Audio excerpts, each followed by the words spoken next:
Towards the top of the list when you think of international racing venues, you'll always find a three-letter word.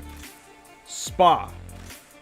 From the beginning, well, back up. Born from the Belgian countryside, there we go. That's where I wanted to take that one. Born from the Belgian.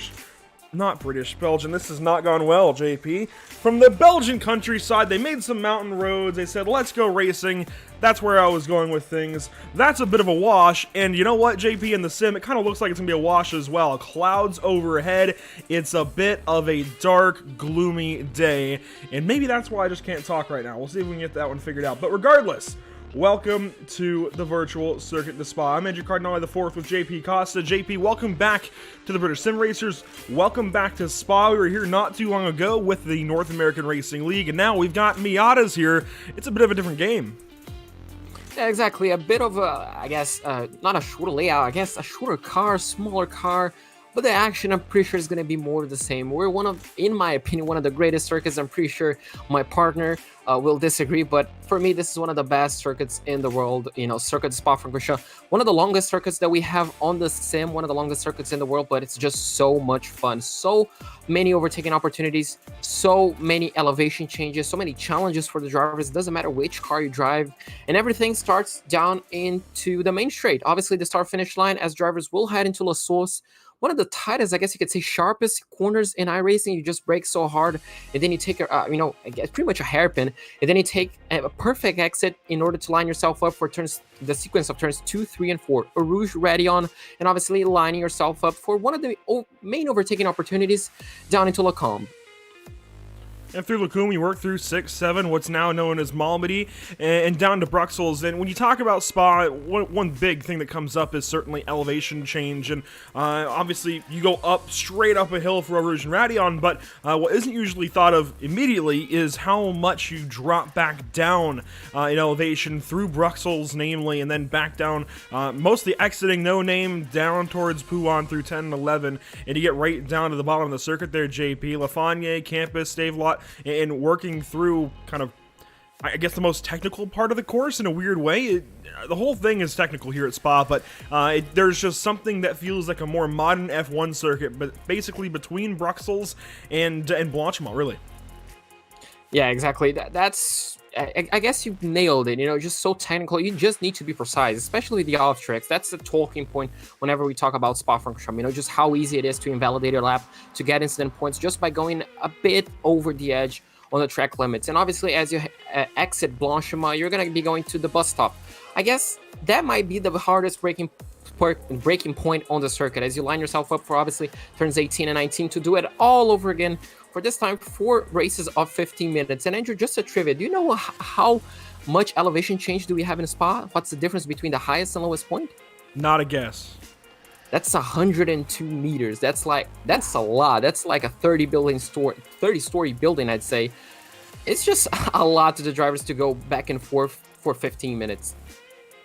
Yeah, for me as an American, that's more than a football field. I mean, that's a football field and change, really, that you go up and back down throughout the entire circuit. That's actually really fascinating, and it makes sense. You do go straight up a hill there, up Eau Rouge and over Radion, and of course right back down, as we mentioned. Standings coming into this race, they've taken quite the turn, quite the change. Casper DeCourt, he is our new points leader, there we go, with Andy McEwen just 1 point back, and Jeff Sharp with his win from Donington. He's in pretty good contention.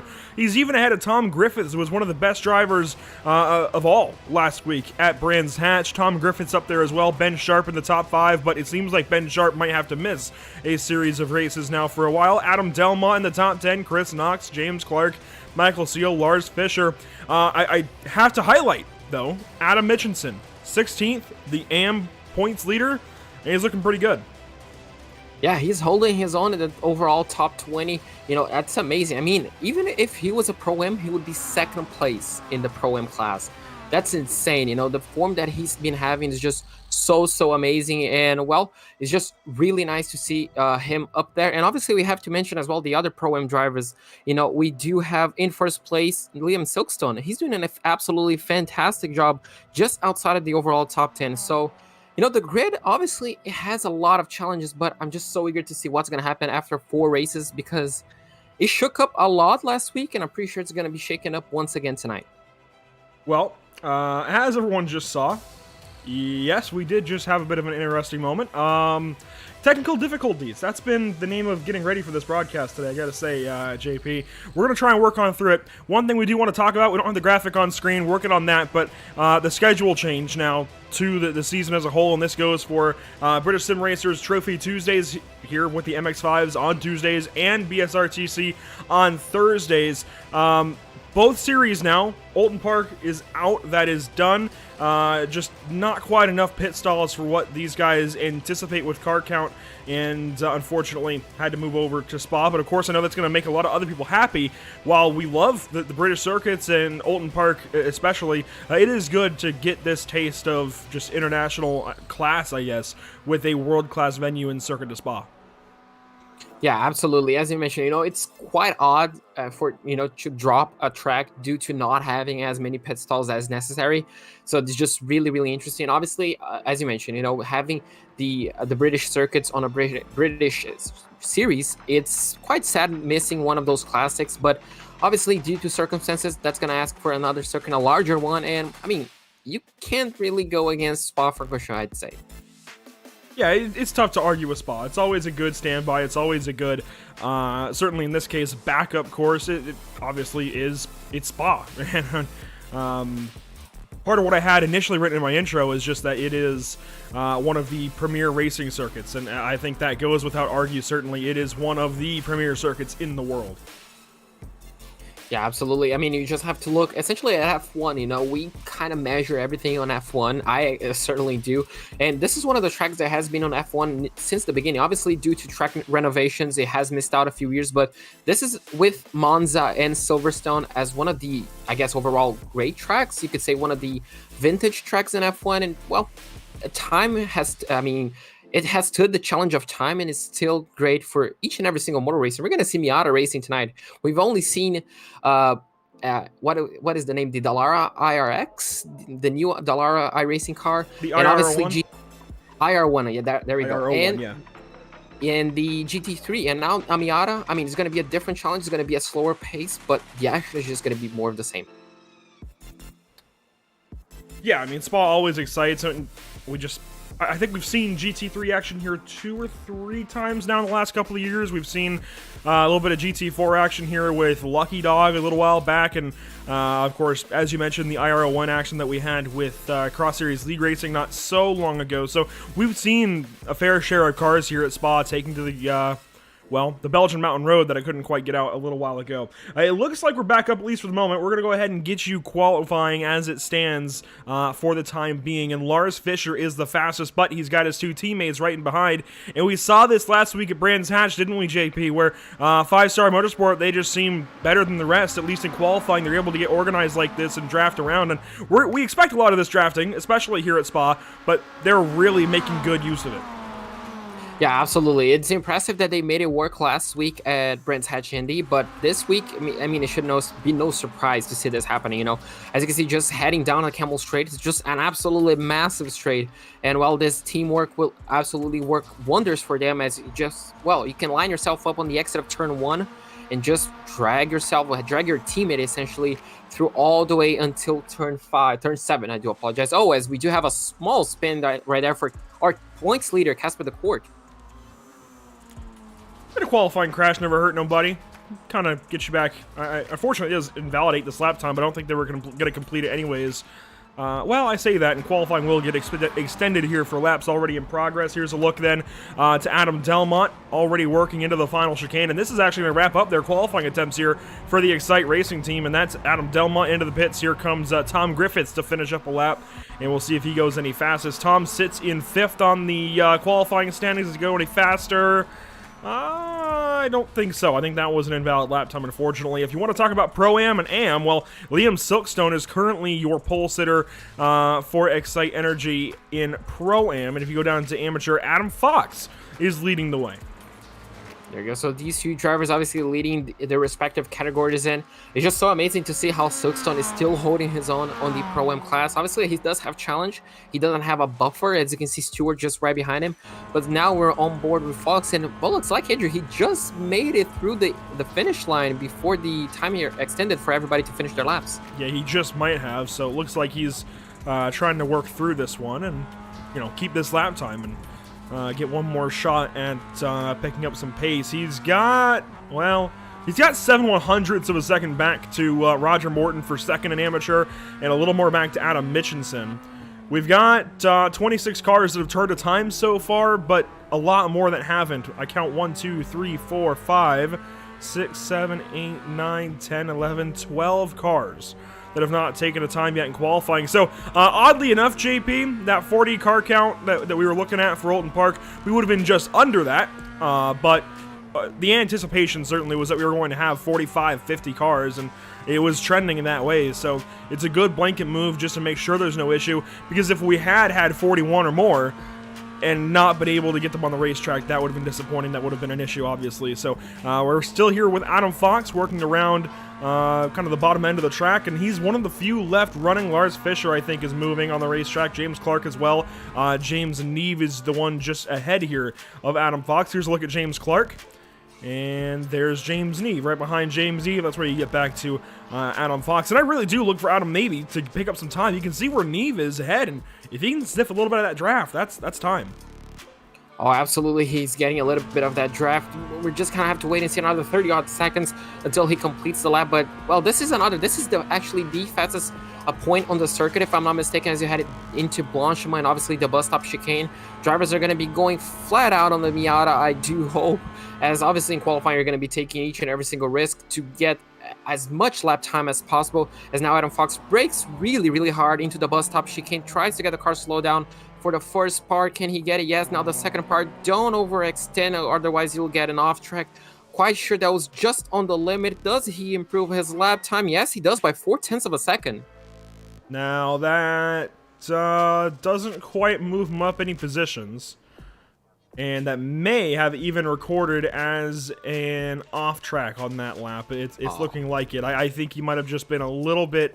I don't know. It's weird. It says his last time was a 2:48.311, but his best is still counted as a 2:48.727. There's a look at James Clark.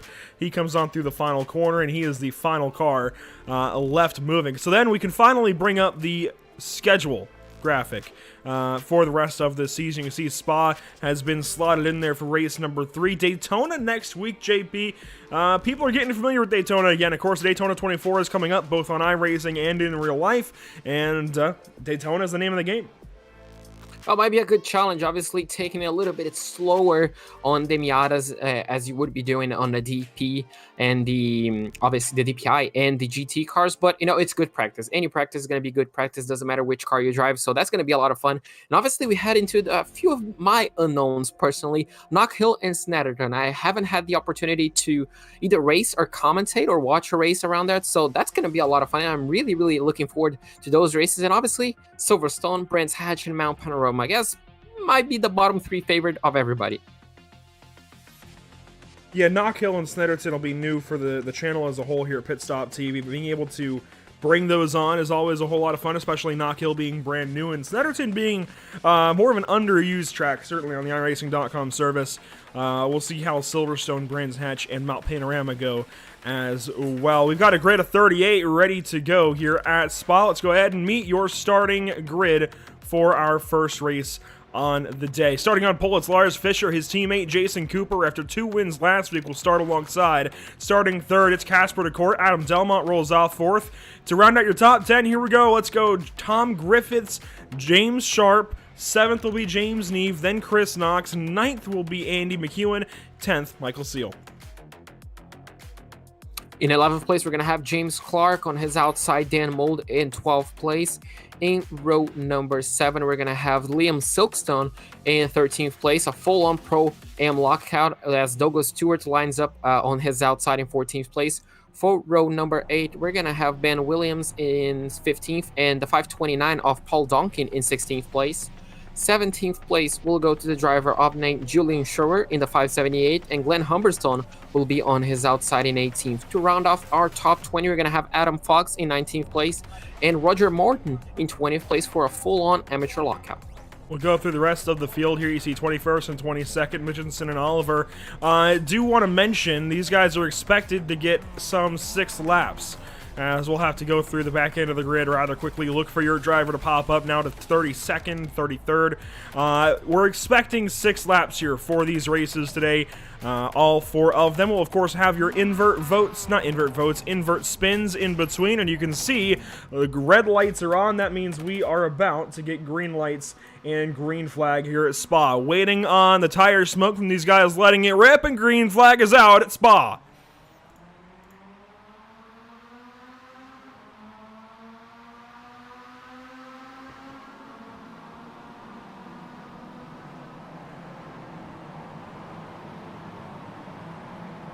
A relatively calm run through Lusaurus for the first time through. Relatively calm. Looks like everybody's pointing the right direction, but this is where problems could lie as they head uphill into Radion and obviously Eau Rouge. Now we're going to see drivers going too wide at some occasions, but looks like everybody's sliding through to make sure they all make it into one piece. It looks like Michael Seal! Michael Seal's crashed over Radion. Looks like he's one of the only. There are 2 other cars spun around back there. Those are James Neve, I think. No, Nick Clivens and Adam Height, it looks like, that are spun out over Radion. Michael Seal now gets back going. Let's go back up front. Looks like up front still remains a change. You can see essentially a trio of cars. I take that. Oh yeah, it is a trio of cars. They were just running so close together. I couldn't see the third one. But looks like from the lead to the top 5 remains unchanged. That's going to be the question, Andrew. Could we see someone taking away a podium from these 3 guys? Wow, by the way, Ben Williams! Oh, did you see that drift? He caught it. Good catch, Ben Williams. He keeps that car pointing in the right direction. He's 11th now, right in front of Paul Donkin. Let's go ahead and join that battle as they work down to Pouan for the first time. Oh, 1 car around. That's Nathan Davies up in the background. He's around in front of a lot of cars out of No Name. And I think he's been missed. 1 other car around, you can see Colin Sansom there. Harley Moss has also gone for a spin in No Name. Everybody else gets back rolling. James Sharp is off, however. That's through Pouan. It takes the wider line. Luckily for him, it's all out, as we did have another car just on the last frame. Essentially, I'm not quite sure if that was an instant. As you can see now, the top 3, the leader has absolutely darted off, so I'm not quite sure what happened with his teammates. But look at that gap that the leader already has. With Spa-Francorchamps being so dependent on either mistakes or the slipstream, well, that might just be game. But look at this, 2 teammates going side by side as they head into Blanchimont. And 5-Star has got to worry about Excite now, because Excite Energy is right behind with Adam Delmont and Tom Griffiths, who we're on board with now. Chris Knox and Andy McEwen can catch up to both of these guys, and that would complicate things. I believe Chris Knox, an independent, and Andy McEwen, one of the Year 1 drivers. This will be the first run down to the chicane. On board with Tom Griffiths. Won a race last week at Brands Hatch, and ooh, that was a puff of smoke for a leader. Oh! Casper DeCourt with big problems. Has he just grenaded the motor? I think so. I was just going to say that. Did he just blow the engine on lap 1? I think he did. I think that's a money shift. Oh, that's heartbreaking. I can't believe it. I just mentioned how pretty much the race could be done there. And, well, commentator's curse. There we go. I strike again. So, as you can see now, into the braking zone, we're going to have, as you mentioned, a money shift. Yep. Yes, there you go. And as you can see, the engine is there. Oh, that's just so heartbreaking. That's essentially a small mistake. Oh. So Casper DeCourt done on lap 1 of race 1. And that's one of the most painful ways to lose a race as well, when you're leading. Just a money shift, and that's it. Jason Cooper, takes over. And that is, of course, Casper's teammate. You see Adam Delmont, Lars Fisher, and some more behind. The Excite guys, they'll dart right. And they're going to leave the 5-Star duo now to the left. Is Delmont going to take a stab at things down to Lacombe? Cannot quite get inside of Cooper, but should be able to bring Griffiths to the inside there of Fisher. It's not good enough for a pass. Yeah, Fisher did an absolutely great job of closing that door on the outside lane and kept 3rd place. Obviously, he lost contact. He lost the 1-2 with his teammate, but, well, they're running 1-2, and obviously, Excite is running 3 and 4, so quite close. This is a battle of teams. This is essentially what I wanted to see. And while as we look further back, we're going to have more battles. This top 5 just became a whole lot closer after that instant as we're on board with the number 4 of Andrew McEwen, as he is in 6th place at the moment. A line of cars for the entire top 20 or so, it looks like. A little further back, if we want to go ahead and talk about the Pro-Am leader, that is going to be one Liam Silkstone here on lap number 2. 10th place overall for him. And he's got a pro right behind that is Dan Mold, and he's got a battle up ahead because Ben Williams just took a pass on James Clark, and that could mean another position here soon for Liam Silkstone, who's got an extra car between he and 2nd place in class, Paul Duncan. Next one behind him is Douglas Stewart, then Julian Schroer. That brings us to the amateur leader, already on lap 2 here, JP, Roger Morton, and he's got several cars to his next competition as Lee Holmes has a problem. Oh, heartbreaking. I was just going to mention that, well, the gap to the car, not unfortunately Liam's mistake. Looks like that car's still relatively in one piece, just a little bit of damage to the front end of that Miata. That's going to hurt his top line, and, well, I'm pretty sure, Andrew, Spa-Francorchamps is not a circuit where you want to have straight line speed a deficit at. But look at this battle for the lead. Delmont, could he look down the inside of Cooper as they head into the bus stop? His teammate will definitely look down the inside of Fisher, not quite, as the top 4 still in one line of cars. Well, Andrew, this is going to get exciting over the next few laps. Going to get exciting? You mean it isn't already? It's going to get more exciting. There we go. Fisher with a purple time over the line, then Knox goes a bit faster, Duncan faster even, at a 2:46.746. Through La Source, Cooper, Delmont, Fisher, Griffiths, Knox are top 5. Andy McEwen is in this conversation, James Neve, Ben Williams, James Clark, Liam Silkstone, still your Pro-Am leader. Let's ride on board with him and see what this looks like up Eau Rouge. Yeah, this is going to get a great shot. Obviously, he's running in a massive train, a night car train ahead of him as they had get slipstream from one another. It's just a question of straight lining Eau Rouge and Radion as well, make it as smooth as possible to make sure you're not scraping up too much speed. He might just be too far away to make a move, but James Clark definitely wasn't. As we look a bit further back, as we're going to now have a perfect static shot, Andrew, this is just going to get amazing. For the lead, Fisher and Cooper side by side. Cooper's able to bring his teammate back into it. There might have been some contact. There was nose to tail, certainly, with Griffiths and McEwen. Andy McEwen around the outside of Chris Knox trying to get that spot away, and he was all over the bumper of the number 11 that time into Lacombe. Now Knox is going to have to give that spot up. You see McEwen go on by. Knox, aggressive to the braking zone. Lars Fisher a slight bobble ahead. This is a proper little race.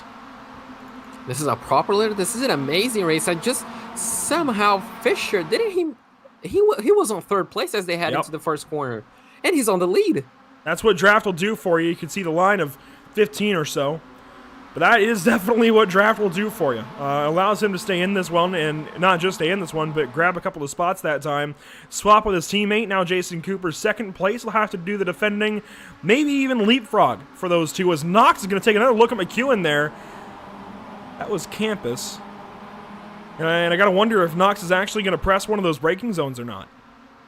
Yeah, might just be able to do it on the heavy braking zones. He looks very, very confident under braking. He's poking his nose left, right, and center, but, well, he's definitely going to be trying to, at least on those heavy braking zones, like, obviously, the bus stop chicane in La Source. As we look further back, that was Lee Holmes where we're kind of focusing on just as we switch up ahead through the number 992. And, Andrew, this race seems to be exciting, just like, I mean, we're used to it. You know, just all the positions on the field, there's a small battle everywhere to be found.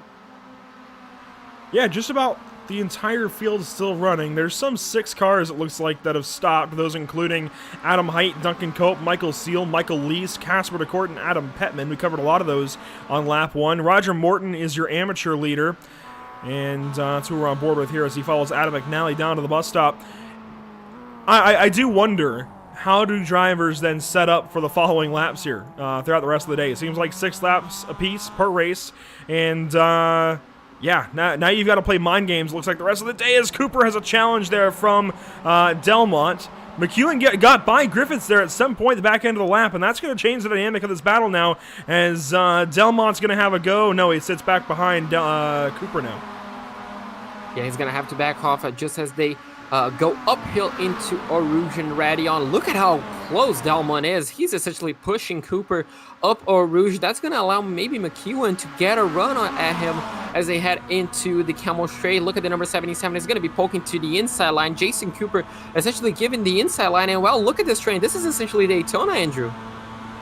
They're getting practice for next week, certainly, as Fisher and Cooper going to bump draft here to Lacombe side by side for the race lead meanwhile. And oh my goodness, I think Delmont might have it. The outside there through 6, but back to the inside for Malmedy.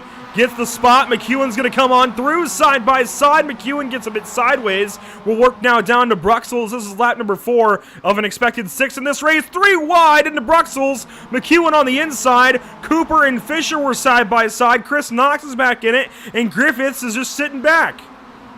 Griffith's just sitting back. Cooper's absolutely dropping. He was on the lead as they started the lap. He's all the way down in 5th place, as it's definitely not over. He might be on the threat from Griffiths as they head into... No, not quite. Well, I just messed up the corner names as they head into Pouan. I nearly said Blancheba. This is crazy. Delmont went from 3rd place to 4th, just like we saw the previous lap. Fisher dropped like a fly, Andrew. And, well, the top 3 is all mixed up already. Yeah, I'm still sort of just trying to comprehend all of that. This is lap 4 now. We'll get 2 to go this next time by.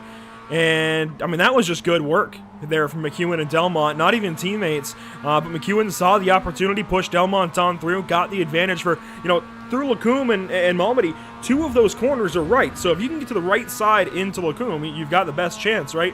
You've only got that one switchback for turn 6, that's to the left as we stay on board here with Griffiths. He has a look at Fisher, but that was absolutely the right play from Delmont and McEwen. Good stuff, really liked that, as maybe a little bit of side-by-side through Blanchemont. Is that going to work out? I guess so. Yeah, he did, but that's going to be lining themselves up for defense, or maybe a move for some drivers as they headed down into the braking zone of a bus stop chicane. We're nearly going to go 3 wide. Cooper is trying to make it work on the inside. He's going to have the inside now, but he doesn't make it work. Delmont's still on the lead. Now look at McEwen dropping a little bit. Knox trying to get a little bit on the action. This is definitely not over as they head into 2 laps to go. Who's going to be leading at the end of the Camel Straight? Only time will tell. Can we see Knox? Looks like he's going to be going for a move down the inside of McEwen. He's going to make that work. McEwen might come under threat from Fisher, and we're going to do it all over again, Andrew. Side by side will go. Who gives up? Into Eau Rouge will be Knox, will be McEwen. Fisher's behind Knox. That's going to make it tough for Knox to give up. McEwen stays to the left side. Side by side they'll go. McEwen now on the left. Oh, good catch there from everybody. Here comes Griffiths. He'll have a run. Fisher looking for where he can take his momentum. Griffiths will go right side behind Knox. Ben Williams is going to go right side behind Griffiths and Knox. We're going to have a 3-car. This is essentially Talladega. It's not Daytona anymore. Everybody's pushing each other to try and get past 2 groups of 3 cars. That's absolutely amazing to see. Knox comes out ahead in 3rd place. McEwen. Where's Fisher and Tom Griffiths? Fisher. Oh, they both make contact. They're both not out of the race, out of the contention for the lead, definitely. Oh, heartbreaking as with 2 laps to go. Everybody just trying to get a piece of the action. And that might just be race over for Fisher. Yeah, they are both junk. Lars going to have to tow that car. I doubt he gets back around safely. Back up front, his teammate, though. The final 5-star motorsport car left in this battle. And you know what? Only 1 Excite car left in as well, unless Liam Silkstone can get up there. It is just Cooper versus Delmont. Just these 2. Well, with 2 minutes to go, the question is who will come out on top. We've seen how strong the run up Eau Rouge and up the Camel Straight is, so... At this position, do you rather be Delmont? Do you rather be Cooper? Do you rather have the track position or the possibility to make a move? So many questions yet to be answered with 1 minute and 50 to go. Andrew, take your pick. Oh, no, we're not going to get into any of that. I have no clue, and I don't want to be wrong. Anything can still happen these last couple of laps. Well, this last lap, really. We'll get 1 lap to go this time. Back pass. Dude, English, it's not working for me today. I need to try a different language or something. We'll have 1 lap to go, this time past the stripe when we get back to turn number 1. Cooper, your leader. Delmont second. Knox third. McEwen fourth. Can they rally back to these 2? Time will tell as the top 2 start to work together. They're going to work together to create just a little bit of a buffer to Knox. Maybe Cooper was slowing down a bit to try and make to invite Delmon to move down into the bus stop chicane. That's not going to help it. Delmon is going to be taking his time to essentially line up this move as they head now into the start-finish straight. They're going to be starting the final lap. The white flag has been thrown. It's going to be presented by Tucson Sound Art. Andrew, 7 kilometers to go. This is it. Delmon on second place. Cooper in first place. Still in turn 1. They're going to maintain that. Everything's going to happen right here, right now. In all of this excitement, Pro-Am leader Liam Silkstone up to 6th overall. Second place Pro-Am, Donkin is up to 9th overall. And Roger Morton is no longer... Yes, he is still the amateur leader. He is 14th, and he is...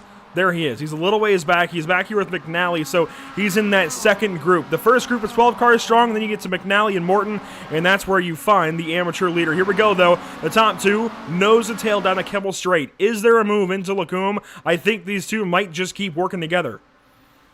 I'm not quite sure. Knox is definitely within a shot still. I wouldn't rule Yeah, him working out. together. Yep. Yeah, they're working together. Delmon is, well, he's going to be waiting till the bus stop, definitely. He's not going to be happy with second place, I don't think. But he's going to be holding his ground. Knox is going to be defending, looks like, for the time being. But as you mentioned, top 2, the top 4 remains unchanged. McEwen, he's looking for third place. He's going to be looking down the outside of turn 10 of Brooks Souls. Looks like not going to make that work. So the top 4 remains unchanged. Cooper, Delmon, Knox, and McEwen. Delmont knows how much this racetrack opens up if you allow third place to battle. I mean, we already saw those guys getting into it. As McEwen has got a problem in No Name, McEwen is going backwards quick. I heard one car with a bit of a sour engine note through that corner. Didn't think anything of it, but it was McEwen going backwards. Certainly, that is the problem. But again, Delmont knows that if he opens this battle up to Knox and everybody else, they stack up and they can just get into that Daytona Talladega thing we were talking about a bit ago, where they're side by side, 3 wide and such. If he stays in line right here, he can run with Cooper. He can run that pace and try and gap Knox. Unfortunately, it seems like Knox will still have an opportunity. Through the back end of the circuit for the final time, this is race 1. This is race 1. Oh, he goes a little bit wide. He's going to be taking a little bit of gravel. That might not hurt him too much, but, well, this is all now. Knox obviously is going to be hoping for some sort of contact between those two to essentially get the lead. He might be too far back to try Cooper. Does he line him up perfectly? Does he get enough momentum to make the move just on the exit of Blanchemont? No, he's going to be going side by side into Blanchemont. He's going to have the inside line. Are they going to make contact? Not quite. Look at Knox. He might be closing in quite fast. Delmon with that move down the inside. He's going to be forced to the outside. No, he cuts back, gets the inside line. They both go deep under braking. Delmon on the inside, Knox, not Knox, Cooper on the outside. They're going to be going this, and well, Delmon makes it work. Delmont wins race number 1, and Liam Silkstone cuts the corner. Will have to take a penalty. Delmont gets it. Cooper's second, and the rest of the field comes on through. Solid win there for Adam Delmont. Silkstone has to give time back at the line. Who wins Pro-Am? It's Douglas Stewart. Douglas Stewart. Roger Morton is slow. Roger Morton had to give time back. Does that change the amateur win? Adam Fox would be next up. He has finished the race. No, it looks like Roger Morton, unless there's a penalty assessed after the fact, Roger Morton will still win this first race in amateur. We have a few things to go back and look at. Oh, definitely. Silkstone was running in 4th place after that incident with McEwen on the exit of No Name. He got all the way up in 4th place, but unfortunately, I'm not quite sure if that was contact or just he missed his braking zone, but on the final corner of the final lap, that's once again heartbreaking. Just a couple of more cars will finish up this lap, one of them being Colin Sansom, who's working into the bus stop now, actually out of the bus stop now. Here he comes across the line. Lee Holmes is behind him, then Nathan Davies some 10, 11 seconds back, and oh, look at the damage there for Nathan Davies. Somebody was oh so strong last week at Brands Hatch, and unfortunately, it's not quite the same here. Yeah, unfortunately, his luck has changed, at least for race number 1. Oh my god, Lars Fischer! Oh, this madman! He's still going? He's been going on this broken right front since that crash. That is 2 laps on this car like this. Oh, wow, that's dedication right there. I guess he's just hoping to get a full-on grid change to essentially have a contention, I guess, for another position. That's a fair point. That's a fair point. That doesn't want to take the toe. Yeah, exactly. Well, he makes it work somehow. He's going to cross the line with 3 wheels. That's just amazing. And he'll come across the line and officially wrap up race number 1 for the British Sim Racers Trophy Tuesdays at Spa. Let's go ahead and fire up the spinny wheel. That is if it's still going to cooperate with us. Well, let's give it an F5. See what happens. There we go. We'll just let her spin. You never saw anything that never happened. Spin number 1 of the day here, JP, for our first invert is going to be... Is it going to be full? Oh, please. Yes, it is. There you go. The gamble works. Wow. Yeah, I mean, he absolutely should. Tom Griffiths may get the pole, but I don't think so. He did not start the final lap in competition. He missed the final lap after his toe, but he is 1 lap down, so he's kind of... He could go either way, Tom Griffiths, but I think by that, Lars Fish will be your pole sitter for race number 2 because he came across the line with a completely broken right front. Can you believe that? That's how quick fortune can change, I guess. Just took the gamble, didn't take the toe, I guess he just made the best of a long track. You know, he knew he was not going to be lapped. And well, it completely worked, Andrew. Yeah, don't have words for that one. Let's just go through the results here. Winning this first race on the day is Adam Delmont. That much we saw. Jason Cooper, 2nd place. I honestly thought Chris Knox might have gotten side by side there by the time they got through Blanchemont and got down to the chicane. Doesn't happen. He finishes 3rd. Ben Williams there in 4th. Pretty good run for him, actually. Made up a lot of spots in that race. James Neve 5th. Paul Donkin 6th. Then James Clark, Andy McEwen with his slip up through No Name. Dan Mold and Douglas Stewart. So Paul Donkin then wins Pro-Am with whatever happened there to Liam Silkstone. Yeah, absolutely. He won. Well, hey, that's the best place possible. Unfortunately, Liam Silkstone is going to be finishing 12th, just behind Julian Schroer. Adam McNally is going to be finishing off in 13th place, ahead of Thor Thulo. Glenn Humberstone in 15th. Roger Morton, our amateur winner, is going to be finished off in 16th place. James Sharp in 17th, ahead of Jamie Guilford. Adam Fox and Kevin McClone is going to be finished off in the top 20. To go through 30th position, Adam Mitchinson 21st, then Derek Crowther, Nick Clibbins, Mark Oliver, Harley Moss, your top 25, Fiona Siddons there 26th, Colin Sansom 27th, Lee Holmes 28th, Nathan Davies 29th, and Lars Fischer, for what it's worth, may have just earned himself a pole position by finishing the race with a completely collapsed, broken, and just barely tethered on right front. That would be scenes, and that just might happen. He finished just ahead of Tom Griffiths, while Tom Griffiths finished a lap down ahead of Duncan Cope, unfortunately 3 laps down. Adam Hyde and Michael Lees may have come together as they both finished 4 laps down. Casper DeCourt, unfortunately, after leading essentially the full first lap, made a mistake, blew his engine on the final corner. He's going to be finishing 35th place. Adam Padman is going to be finishing 36th ahead of Michael Seal and Michael Hall in 38th. So 38 cars for race number 1. I've got to go back. We have to find out what happened there to Liam Silkstone and a few others on the final lap, in the final few moments as well. Liam Silkstone was the big one that I noticed, but I think a few others went through that corner. We're going to see if we can track it down.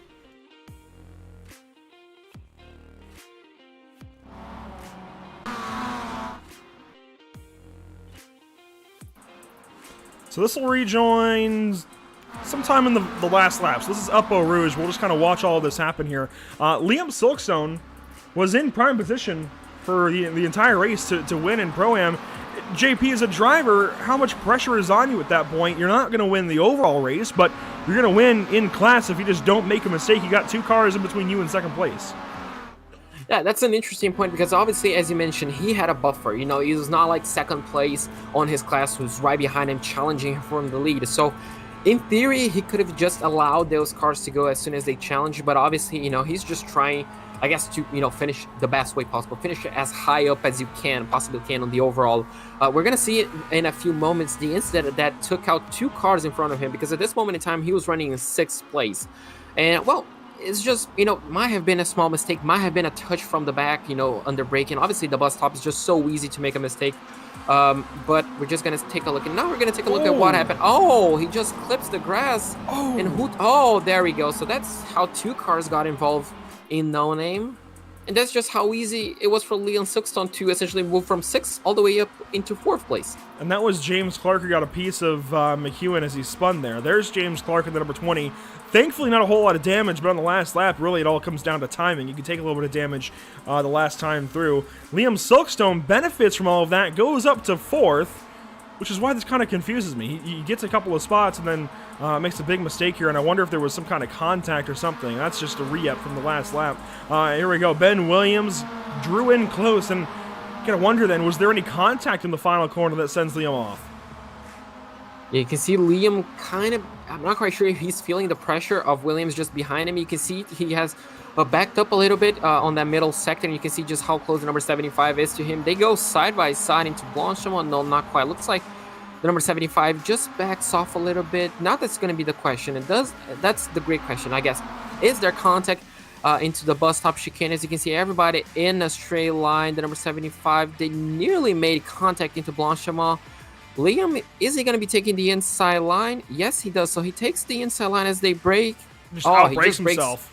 Yeah, just breaks way too late, and that's just really unfortunate. At that point, the slowdown is absolutely massive.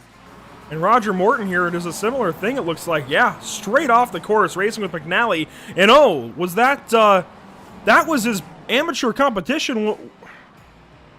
Was that, that wasn't Fox, was that McGlone that went off? Who was that other car there?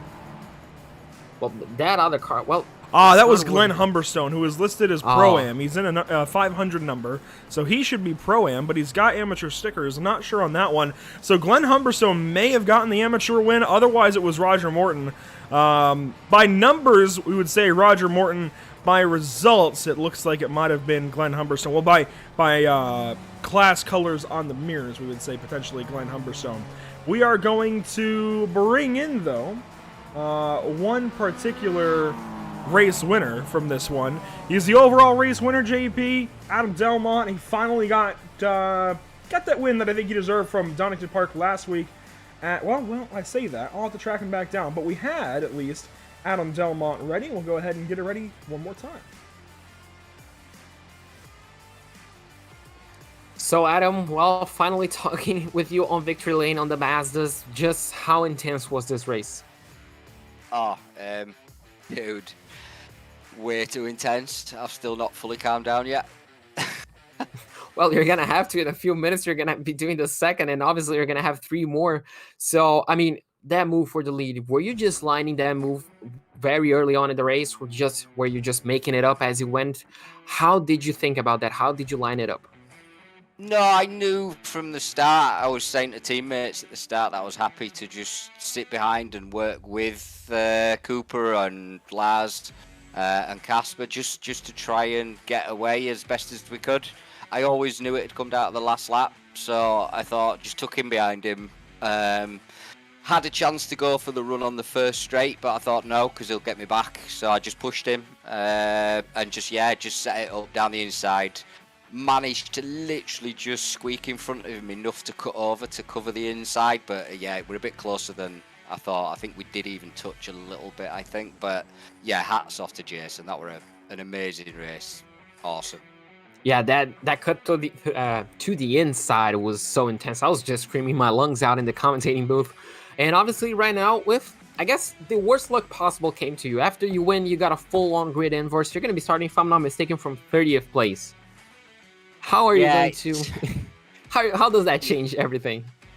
It's going to be a hard race. I mean, I can hope that if the field keep it pretty clean for the first lap, there's a chance you can actually get quite high up pretty quickly because of the draft. But if there's problems and people fighting too hard and incidents, it's going to break the pack up. And then once there's that established gap between you and the pack in front, you really can't catch them because they're all towing off each other and you're just stuck smashing into the air on your own. So you find yourself kind of lost unless something happens up front or somebody catches you. Yeah, so, well, interesting scenes, and we're definitely going to be looking now for you on race number 2. With that being said, I'm going to let you focus on to the next race. But before I let you go, who do you have to thank? Who do you have to shout out for your victory? To Team Excite, the lads, sponsors. McNally can always run them off better than I can, but as main one is obviously Excite. You guys for the broadcasts and all the admin behind the scenes. As I always say, if it weren't for you guys and the admin, none of this would be possible. So, yeah, just keep up the good work, guys.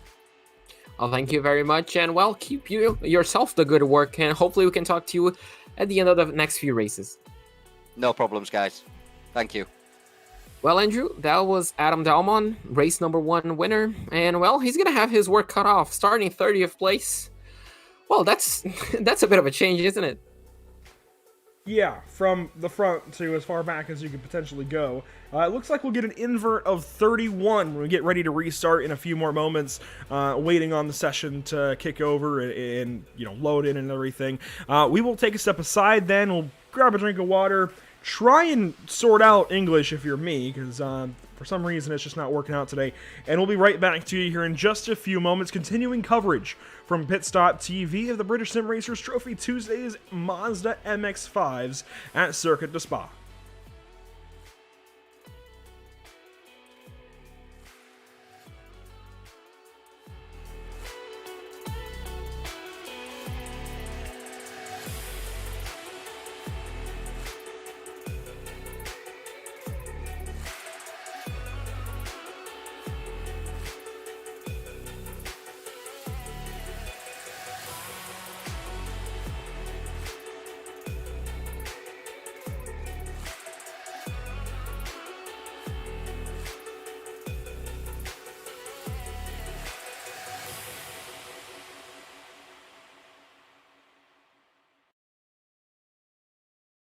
Sound Art introduces an entirely new way to listen to music in your home by combining the best of 2 products, a revolutionary high-fidelity, low-profile Bluetooth wireless speaker with beautiful artwork. Select from a library of artwork or upload your own photos to personalize your experience.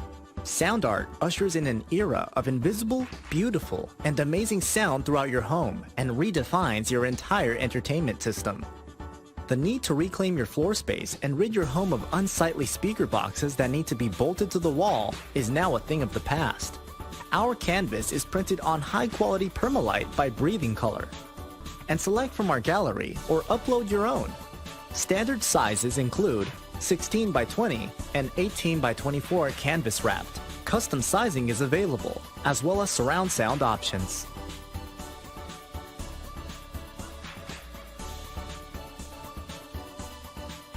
After months of quarantine, we're all interested in how we can become our best self. The team at Permanent Makeup and Cryo is here to help you get the flawless makeup look every day without the extra effort or time. When it comes to your appearance, you deserve the best care that money can buy.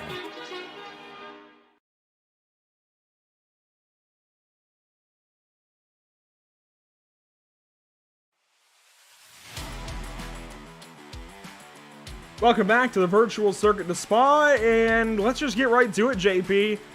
The wind speeds currently at the virtual spa. Illegal in a school zone. How fast are the winds? Yes. 30 miles an hour.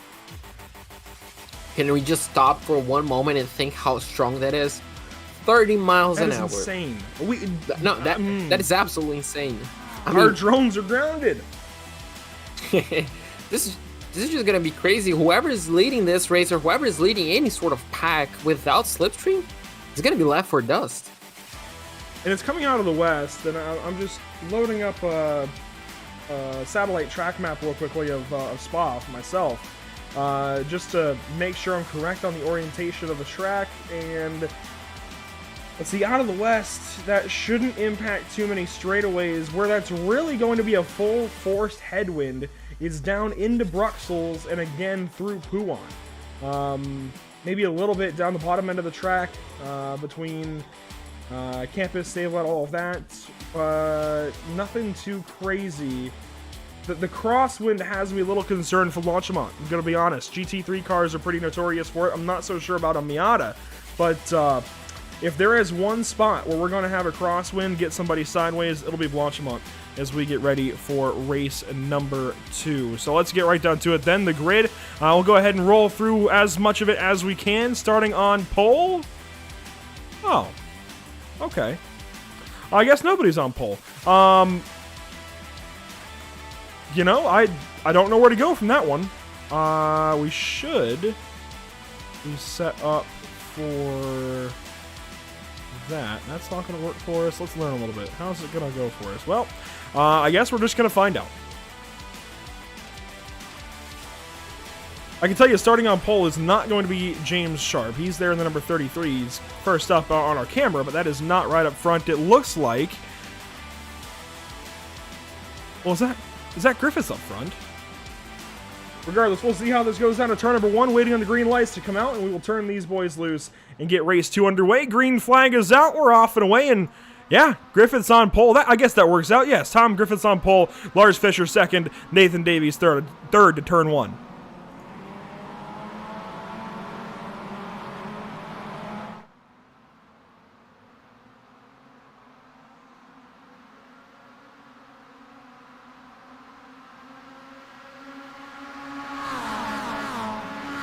.48-kilometer-an-hour winds as we work up Eau Rouge and over Radion. Look at the trees moving, the smoke immediately blown out of there. So I'm not quite sure if anyone got caught up in the winds. Looks like everybody made it through, so that might just be the first scare of the racetrack, as the leaders still, you can see a full 40 on grid car just coming through the Camel Straight. As you can see, maybe we're gonna have a move down into second place. I'm not quite sure who that was. Darted really late on a Camel Straight, nearly on a braking zone. Well, whoever that was finds himself in third place, Andrew. The entire field working on through Lacombe for the first time into Bruxelles. Here we go. Tom Griffiths, your race leader. Second place, Lars Fischer. Third, currently, Nathan Davies. Then Lee Holmes, Nick Clibbins, your top 5. Some battles further back. Let's look through it. Here we go. Through Bruxelles, Dan Mold, Paul Donkin, James Clark doing some battle right here. The Oreo machine, that's Paul Donkin. James Clark is behind. And Dan Mold is around, and there's a crash with Roger Morton through No Name. Oh, and we're just going to full throttle in. Oh, Paul Donkin, how? What a piece of driving, I guess I can say. He was the cream in the Oreo sandwich, and he slipped right on through like he'd be dipped in milk. Did you see the way that Mazda Miata just shook up itself? As you can see, we're nearly going 4 wide, Andrew. A lot of 3 wide into turn 12. Adam Delmont is in all of this. Let's ride on board of them. As you can see now, they're both heading essentially down into Stavelo turn 15. Now they're going to be going a little bit downhill into turn 16. A lot of moves are going to happen right here. Looks like the field is kind of being bunched up by a small mistake from a few of the drivers up ahead. Dalmon is definitely going to make sure he takes full-on advantage of that.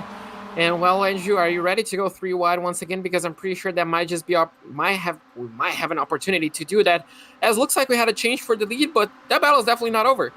Lars Fischer got it. Tom Griffiths wants it back as Nathan Davies is right on the both of them. Lee Holmes comes on through. Nick Clibbins as well. That is lap 1 in the books now. Wow.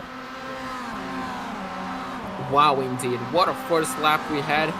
Hectic, and as you can see, the field has essentially broken up a little bit, so we're going to have a few distant groups. Not what a few of our drivers wanted, especially those that started further back, but well, I'm pretty sure they're all going to take it. You know, finishing in one piece, that's the main goal. As you can see, Fischer, Griffiths, and Davies somehow finds himself in third place. So Andrew, the effort that he didn't put in qualifying, he's definitely going to be trying to put it in now, as he's going to be challenging Griffiths for second place.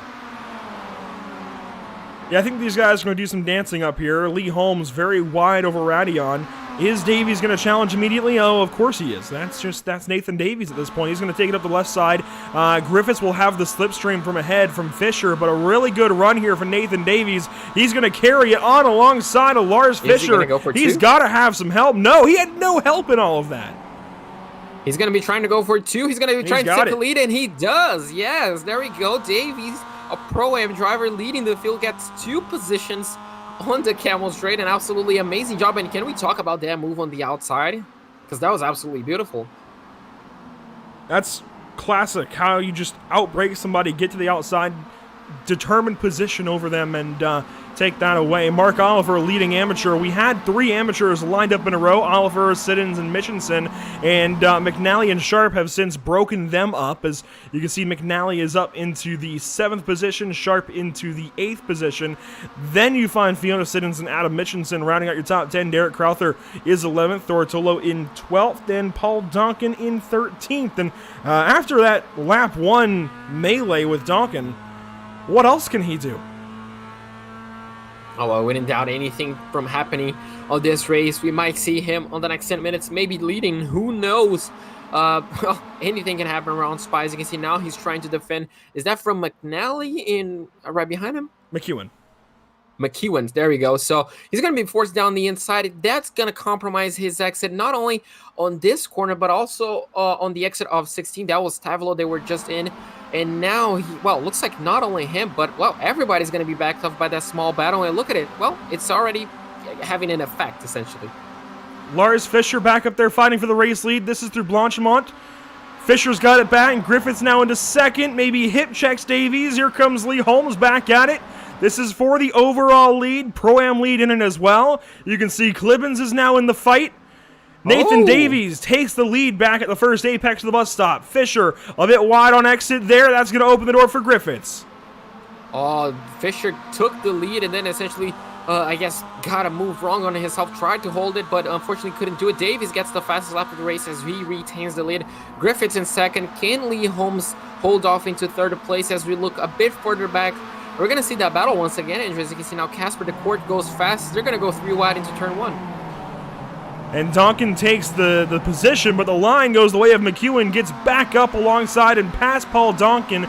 Jason Cooper falls behind them both. Now Chris Knox side by side with Ben Williams. And Casper DeCourt is in this. Adam Delmont as well. James Neave even in this little 5-car group as they look at the base of Eau Rouge. Knox gets clear of them all. Now it's Williams and DeCourt side by side. Casper's going to take the spot over Radion. And that's that, as now Delmont will have a look at Ben Williams potentially.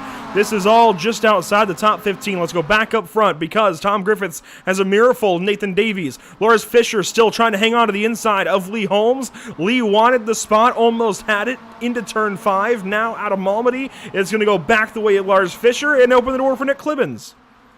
There you go. That's just the nature. You try to make a move, it doesn't work. You might fall under pressure from the driver behind you, but looks like Clibbins decides to just stick behind Lee Holmes for now, as we're going to have a battle for the lead. As you can see, Dave is going down the inside of No Name on Griffiths. Can he make that work on the exit? He's going to be going a bit wide. That exit is going to be a little bit compromised.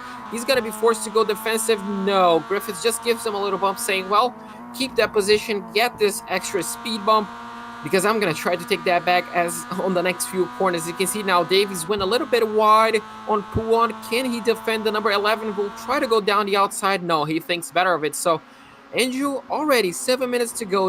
No one is going to be trying to make that move for first place this early on. Griffiths follows right on in behind. Fischer back up into third, solidly now ahead of Lee Holmes. Wonder if McNally and Sharp can team together and get up here to these guys as they continue to battle. They have sorted out single file for now through the top 5. Let's fall back then, as Mark Oliver is still your amateur leader. Derek Crowther has got some company from Tortolo and Jason Cooper. Jason Cooper a little ways back. This is where all that battling was earlier on in the lap. You see McEwen is clear of Chris Knox. Casper DeCourt there in 16th. Paul Duncan 17th. Adam Delmont 18th. They're going to go side by side now through turns 15 and 16. Duncan has the inside, but this is basically a straightaway for these guys. Yeah, absolutely. They're definitely going to go down. They're definitely going to go side by side. As you can see, Delmont trying to brave it around the outside. Duncan essentially tries to clear him. Well, his car was still there. Yeah, that's an off track, as you mentioned. And it looks like up ahead, Casper DeCourt is going to be nearly trying to make two. Oh, they made contact. He was trying to make a move work. Oh, and that's rejoined at us. Oh, so close. Looks like a little bit of contact. Wow, take a breather, and it looks like everybody falls back in a single line for the time being. Delmont is still fighting there. A little bit of damage maybe for Paul Duncan that lap. He's got, well, the car looks okay actually from that angle. It looked like for a moment maybe that car was a little beat up after that corner with Delmont there in the 77, but they will go side by side again. Delmont has the help of Williams if Williams gets there.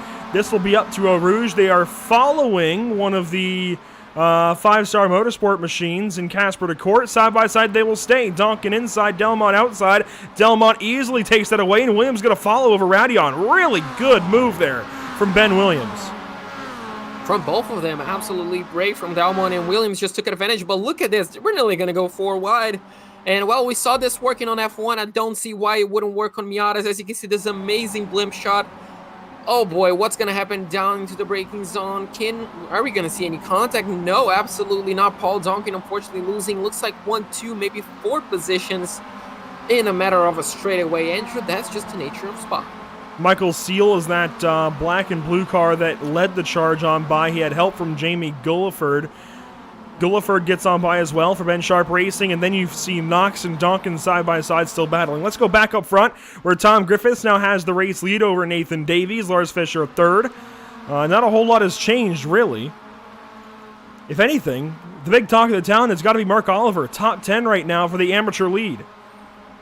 Yeah, absolutely. He's in, I guess, a great spot, Andrew, because, well, as you can see, he's running his own race. He has a bit of a gap, around 2.8 seconds, I'd say, further ahead, and around 1.3 further behind. So he's essentially punching the air, but he's not giving Mitchinson at this time any slipstream. So if he just maintains this pace and Mitchinson and Fiona keep battling, well, he might just be in a good position to run his own race and not fall victim of the slipstream. Just as I say that, looks like Mitchinson is picking up the pace a little bit. If he does that, well, the slipstream effect might be under effect at one point in time, and well, we're gonna see that gap shortening quite a while. As you can see now, Fiona Siddons in 10th place. What an absolutely amazing drive so far for these 3 amateur drivers. Yeah, Fiona's chasing Adam Mitchinson right now. They swapped positions last time through. It was Siddons over Mitchinson. Now it's Mitchinson over Siddons. And we'll see if Fiona can make a move here into the final corners. For lap number 4 to wrap it on up and take 2 laps to go. Fiona gets right down to the apex. No opportunity yet, though, to get on by or even alongside of Adam Mitchinson. Mark Oliver will continue to lead here in amateur competition, and they will work on across the line. And, oh, Fiona's got company here. Jason Cooper wants to get on by and is certainly going to try it into the source. Should be an easy pass, I think, for one of the fiery pros, and maybe not. Gets down there finally. Now we'll get that spot, and easy goings there for Jason Cooper. He's just been so good. 2 wins last week at Brands Hatch. I think it's going to be an easy pass no matter who he catches right now. He is a man on a mission. Up front, you see things have changed just a bit as Lars Fischer now is in 2nd place over Nathan Davies, and that's going to open things up to Lacombe. Here we go. And this is definitely not over. I'm pretty sure Davies is still wanting for the shot of the overall win. He was the one that lost it just by a few thousands last week, wasn't he? As you can see, now going 3 wide. Fischer, that's Lee Holmes roll on board with. Oh, nearly going 4 wide. Ken Davies look down the inside of Griffiths, not quite. Clibbins makes it work for the 3rd place. Where did he come from? Well, Holmes and Fischer had a little bit of contact. Heard that on the back end, and here we go. McNally and Sharp have caught up, so it is a top 7 battle as we'll go down to Bruxelles again. Fischer is on the very inside there of McNally, who tries to go around the outside. Now going to try a crossover, but good corner there from Fischer. Did not pop up off of the apex and will not lose that line through Bruxelles. We now work on out of no name. Tom Griffiths, your race leader. Nathan Davies in a prime opportunity then. Where does he make the move? Does he make it down to campus, or does he wait to Blanchimont? Oh, that's a great question. I guess if he needs to choose, I guess he'll wait. But if the opportunity presents itself, I'm pretty sure he will take it.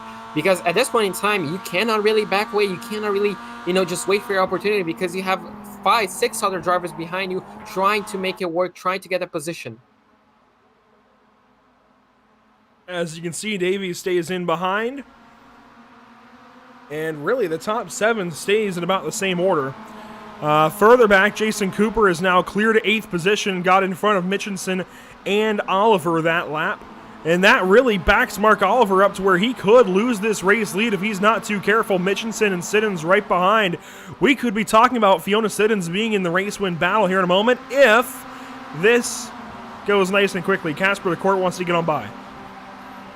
Yeah, Casper the Court is definitely going to be trying to make it work right now. And well, he's going to be going down the outside of Blanchimont. Can he make it work on the outside lane? He's going to have a little bit of help from the slipstream from the drivers up ahead. Fiona is going to be forced down to the inside. They both go a little bit wide, but looks like Casper might just have the inside line into the bus stop chicane. That should be moved done and dusted. It looks like, yeah, oh, Fiona is Siddons, it? no! Fiona Siddons charges the corner, and Adam Mitchinson, the points leader here in amateur, has just flipped and has just towed.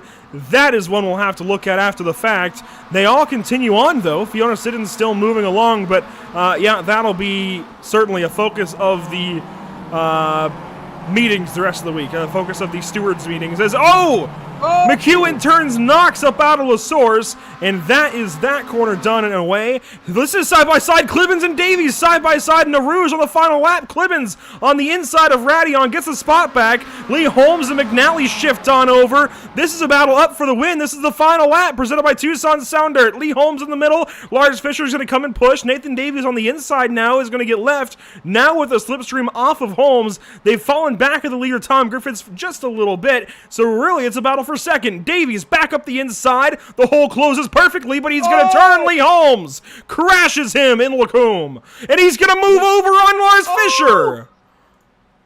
So Lee Holmes and Lars Fisher are both out of the equation for the fight for the lead. Oh, and that's going to be only 4 cars. The battle for the lead is definitely not over. Andrew Clibbins is still very, very close to Griffiths. Can he make anything work? And look at this battle. The 3 teammates back together. Looks like it's Dash, Sharp, Cooper, and Fisher. Well, Fisher now gives that spot up to Cooper, and DeCourt will now go on by. Casper gets that spot easily after the damage to Lars Fisher. Back up front, though, for the win, Tom Griffiths. Still a third of a second or more, almost a half, to now Nick Clibbins, one of the Excite Racing drivers, Excite Energy drivers there in the number 13. Adam McNally is third, Nathan Davies is fourth, and he's got battle here with Sharp. Yeah, this battle is still definitely not over. Anything, it's over, essentially. Now, Davies, unfortunately, from battling for the lead, is going to be trying his best to hold down in 4th place. James Sharp is definitely going to be trying to snatch that 4th place away, trying to get as many points as possible as they both now head downhill into one of the main straightaways, I guess you could say one of the main overtaking opportunities. And Andrew, are you ready? Because, well, things are going to change within a few seconds.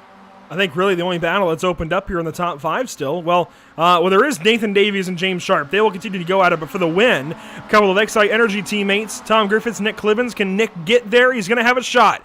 Blanchimont, and he's close. The 13 on the 11. Is Nick going to look to the inside? He thinks about it. Tom's going to cover it up. Now, Tom back over the left. Nick Clibbins too far back, breaking into the final chicane, and that's all she wrote. Tom Griffiths back to front. Challenge is completed by the invert. He wins race 2. He's going to be winning race 2. Clibbins finished in 2nd place. McNally in 3rd. Nearly a drag race through the line, but Davies just finishes ahead of James Sharp. Cooper is going to be finishing ahead of Port, who's going to be finishing ahead of Fisher. Delmont, and looks like Oliver holds through in 10th place for the amateur win. Boy, oh boy, what a final lap once again. Really good racing out of the entire field in race 2. The rest of them come on by. We'll, of course, recap the results in just a few moments. Colin Sanson, the last car to cross, and there he goes. No, he's not the last car, actually. Kevin McGlone and Michael Lees, it looks like, will be the last 2. Maybe even Julian Schroer before it's all over and done. McGlone will come across now, it looks like. I believe that was Kevin McGlone. Here comes Michael Lees. There he goes in the 921, and Julian Schroer is another minute back. So let's go ahead and fire up the spinny wheel before too much time goes on by. Let's go ahead and get our next invert and let the admins get session number 3 going. From full to where do we go here, JP? What do you reckon? Full is close again, but we're going to go past it. 17? Yeah, 17 cars. That works. Yeah, that's going to be fun as well. Full was a lot of fun. Who finished in 17th is going to be very, very happy. Well, yeah, he is going to be happy because he's easily a driver that can contend for this Pro-Am win. I'll tell you that much. We will talk about it a little bit more here in a moment. Let's go back into the sim. Let's take a look at our results here for race number 2 with the 30-mile-an-hour wins. Tom Griffiths wins, Nick Clibbins second, then Adam McNally, Nathan Davies, James Sharp, your top 5, Jason Cooper, Casper DeCourt 7th, Lars Fisher 8th, Adam Delmont 9th, and Mark Oliver with that amateur win in 10th. Amazing job for him. In 11th place, we're going to have Ben Williams ahead of Derek Crowther. Fiona Sid is in 13th place ahead of Michael Seal. Look at how close that gap is, around nearly 0.2 of a second. Glenn Humberstone in 14th place. James Clark in 15th ahead of Paul Donking. Thor Thulo in 17th place ahead of James Neve. Duncan Cope in 19th. And running off the top 20, Roger Morton. And it looks like Lee Holmes has just been dropped through the finishing order down to 32nd. One of those laps invalidated for whatever reason, and that changes the order just a little bit. That means that Paul Donkin is no longer going to finish 17th for the invert. Thor Tullo now will finish 17th and will get pole for race number 3.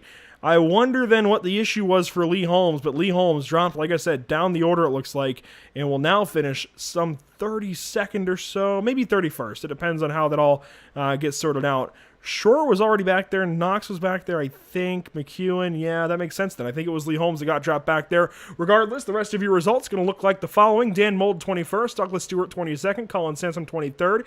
Then Kevin McGlone, Lars Fisher, Michael Lees, Harley Moss, Andy McEwen, Chris Knox, and there you go. Lee Holmes then should get 30th, at least by this count. 31st to Julian Shore, 32nd to Jamie Gulliford, 33rd to Adam Mitchinson, 34th to Liam Silkstone, and 35th to Adam Fox. So a few fewer cars, I guess, here in race number 2, but nothing too crazy. Still 35, and it's crazy. The car count here in British Sim Racers is insane, and hats off certainly to all of the drivers, the admins, and everybody else who makes things happen for BSR. We're going to take a step aside. I'll be right back to you then with race number 3 in just a handful of moments. 17 cars, the invert, for this third one.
Welcome back to the virtual Spa-Francorchamps, and yeah, this is some fun-looking weather here, JP. I'm glad we're not actually here. This looks like a hurricane is blowing in. We've got fog all the way back, and I'm sure if this were real life, that weather that we'd be seeing, all of that water in the air, would actually be rain, and we'd be here for a pretty wet race. Oh, absolutely. What you just heard was my genuine reaction to just seeing this for the first time, and boy, oh boy, Andrew, I guess the trend continues. Just having, well, I mean, this is just a bit different than what he had in race number 1. So, well, what is in for race number 4 at this time? I mean, I'm not quite sure how different the weather can look, but this is going to be an interesting challenge for the drivers. Yeah, a challenge for sure. I think the biggest challenge is going to be spotting them from far away. It shouldn't be too bad for these guys. The temperatures are pretty normal. We can check in the actual weather details here. 71 degrees in the air, 79 on the track. It's nothing too crazy. It's the craziest part is the wind. Look at those banners. I mean, we had winds coming in from the west on the previous race. Now it's coming from the east, so... Yeah, the hurricane is kind of blowing on by where we're getting the back end of it now, yeah. Is this Geostorm, that action movie? Man. Because definitely seems like it. This is crazy. I've never seen 30-mile-an-hour winds on iRacing before, let alone throwing in the fog. And I wish we could add in the precipitation. Unfortunately, iRacing hasn't implemented rain just yet, but it is on the way. When? I don't know. We'll have to find out. Hopefully soon. We haven't heard a whole lot about that lately. Obviously, it's a very difficult thing to make right, and that's what iRacing does, is they make things right. They don't release things in between. They release things when it's done right, so only time will tell there. This is just insane, watching these trees flap about. But regardless, let's talk a bit about everything else that we've got going on. Of course, the standings into today's events. This is how they looked coming in.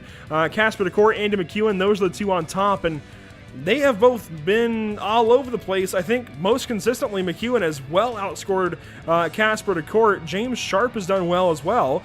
Tom Griffiths has been fantastic. He's won now one of the races. Ben Sharp hasn't been here today. Adam Delmont has been looking pretty good. So overall, I think this is going to change a lot. I think that's what I think. Now that's a safe bet. I'm pretty sure this is going to be changing quite a lot, especially that gap down to, well, between Casper and McEwen. 1 point, well, after race 1, I'm pretty sure that gap went up. From McEwen's point of view, definitely changed quite a bit. But yeah, it's going to be absolutely interesting to see next week. This is only 2 races we have done so far, Andrew. It's still 2 to go, so everything that has changed so far can change once again. And we've still got all of this racing left as well for the rest of the season. We're only 10 races in, technically, out of 36. We've got 26 races to go in just MX-5s. These guys will have given us 72 races when it's said and done.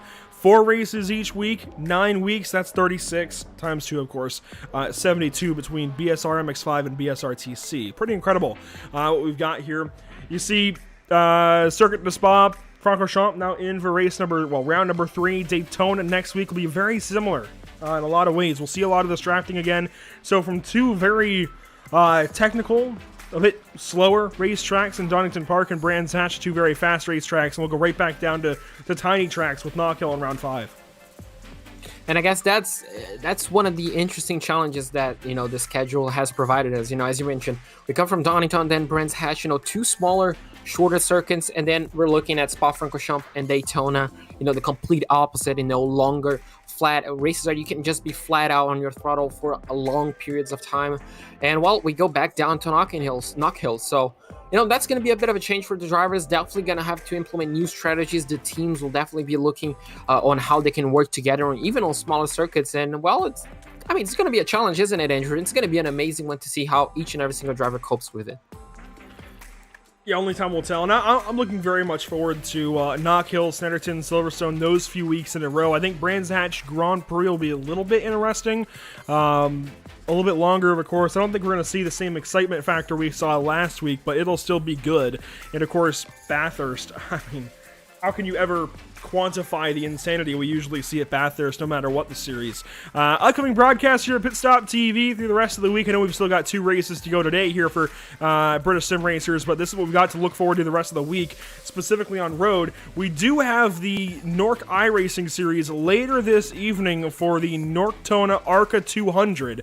That is ARCA cars at the Daytona International Speedway. That kicks off at 6:50 p.m. Eastern Time. That is, again, 6:50 Eastern. That is 11:50 UK for any of you guys that might want to tune in for that one. That should be a lot of fun. Then BSRTC on Thursday, right back here at Spa, and I wish it looked sunny like that, I tell you what. But we will have Road America then on Sunday with the North American Racing League Streamers Championship. And let me just pull up the message that I have here that will detail the streamers that we have. I know Matt Malone is coming back. We will have Samsoid back in the field. Let me properly pull this back up. Special Events Streamers Championship. Now, if you want more information, you can go to NorthAmericanRacingLeague.com/races/streamers-championship. And that's where you can see each of the streamers that are lined up for this. Dan Suzuki is a part of it. Dave Cam, Matt Malone, Love46, Balkan, Samsoid, and Moradness. So 7 very talented, very great race car drivers here on the sim. Great streamers, more notably, will be fielding a team each for Sunday's event here at Road America. Then Sunday night, we've got Circuit Gillesville News. We've got 2 doubles this week, JP. We don't usually have that. And can I just mention, that might be the first time since I've joined here that we're going to have this is the first time that I've seen this graphic with only road racing. Yeah, it's not usual that we have just road races for an upcoming broadcast graphic. You're right. So yeah, if you are into road racing, this is the week for you. We've got an overload of it almost. Of course, this afternoon, evening, wherever you're watching from for BSR MX-5. Then again on Thursday, we've got 2 races Sunday. Yeah, you will want to be here and you will want to catch all of this. Oh, absolutely. I'm not missing any of it because, I mean, just three tracks that I love, 3 completely different circuits from one another, and 3 different challenges. And, well, one of the challenges that I haven't mentioned is this one, Andrew, because I'm excited to see how everybody's going to tackle this because the weather, as we mentioned before, this is just crazy. Yeah, that's one way to put it. It looks like we won't have a grid for you, unfortunately, but these guys will get sorted out here in just a moment. We'll try and at least get up to the front of the field. There we go. And we will have a field of 30-some-odd cars ready for you in just a moment. We certainly always recommend following us on social media, be it Facebook, YouTube, Twitch, Twitter, Instagram. Doesn't matter where you're watching from or where you'd like to interact with us, we've got an option for you. Again, Facebook, Twitter, Instagram, YouTube, Twitch, the whole lot of them as we get ready to go green flag racing once again. Engines are fired and they are pinned right at the top of the rev limit, and green lights are on. We're off and away.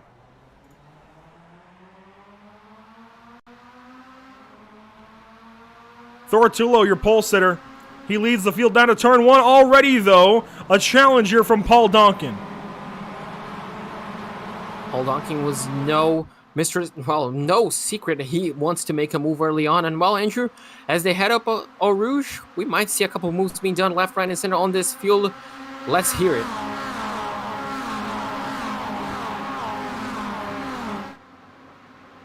Nice and calm for the most part. Up over Radion. Donkin and Tullo the battle. 3 wide, 1 car in the dirt. That's Mark Oliver. Oh, big crash. Chris knocks in the wall hard. Oh, that's unfortunate. We do have another car. Is that Lee Holmes? Look at facing the opposite position. Yes, that was Lee Holmes. Yeah, so unfortunately, as you can see, Paul Donkin now takes the lead of the race as they head down into turn 7. That's already an early move for him. And just like I mentioned, he's no stranger to making bold moves. And, well, he definitely made this one work. Oh, a big crash. Dan Mold, Nathan Davies, and a lot more in this one. Oh, this is big. Out of Malmedy, it looks like. Gulliford is a part of it. Oh, my goodness. The cross there from James Sharp. Sansom is one of them involved. Derek Crowther. It was not Dan Mold. It was Derek Crowther. Similar paint schemes, if not exactly the same. Glad, though, that it wasn't Dan Mold. The rest of the field works down. Oh, now we got a car spinning. That is Dan Mold. You're kidding me. Oh, there you go. The commentator's curse strikes for Dan Mullen. Unfortunately, he already picks the pace back up on the exit of No Name. As they look further ahead, looks like we have a switch for second place. Paul Donkin is still leading, but I'm not quite sure who's second place. But boy, oh boy, this battle for the lead is going to get exciting because the rest of the field is catching up, even though we're going to have two distinct groups. Well, as we nearly finished lap 1, we're now heading into turns 13 and 14. No, 15 and 16. I do apologize. Mitchinson in trouble. Adam Fox as well. Michael Leese, one of them. Oh, Fox is destroyed. Michael Leese gets back going. He went for at least a spin. Looks like no damage, or at least not a whole lot, as the rest of the field keeps on going. You can see the fog is definitely impacting vision a little bit, but it's nothing too crazy, at least for the time being. Ben Williams, 6th place, and he's in a prime opportunity spot right here. That's what we like to call a prime opportunity spot anyways, or a prime, just a good position to make some moves early on in this race. Lap 1 is about to come to a close. Can he go up the inside of Glenn Humberstone? No, he's going to sit on back. Yeah, you can see he essentially shook fear into Glenn Humberstone's head. You can see the brake light going on and off, so kind of second thoughts, but looks like, as you can see now, the rest of the field still in one line. As you can see now, Glenn Humberstone is going to have to go defensive into turn 1 as Ben Williams is trying to make a move work on the outside. The rest of the field going through the start-finish line. And Andrew, something I noticed, I'm pretty sure the headlights have turned on mid-lap.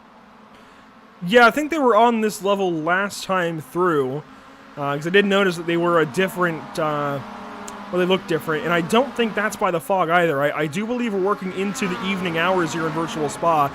Yeah, the taillights are fully illuminated now. We are working into the evening, which makes me wonder, are we going to have a proper night race for race 4? As we have a side-by-side here, Tullo and Clark side-by-side, and look at that lack of visibility down the Kemmel Straight. Yeah, that fog is definitely making our jobs harder, but it's definitely going to make it fun to see those guys. You can see a couple of battles nearly going 3 Donkin is going to retain that lead, looks like, as we do have a battle further back. Looks like, not quite sure who that was. Clark maybe in second place. He keeps that position. The top 4 have absolutely broken away, Andrew, so far. Can the second group right there get in a response, get close enough? Because if they work together, that top 4, well, they might just break away. Donkin is broken away from the field. James Clark, Thor Tullo for second. Michael Seal is in that little group as well. And Michael Seal needs to turn things around today. He has had a couple of pretty poor runs so far, but now he's working on Thor for third. And down to Puwan. Does he have a look to the inside? He's going to sit in behind. I think that's a wise move there for Michael Seal to hold up and wait. I notice grid is on the hood of this car as well for Michael Seal. The SCAR Grid Sports Car Championship is going to be a whole lot of fun, I dare say, here on Sunday. We're going to Montreal with those guys.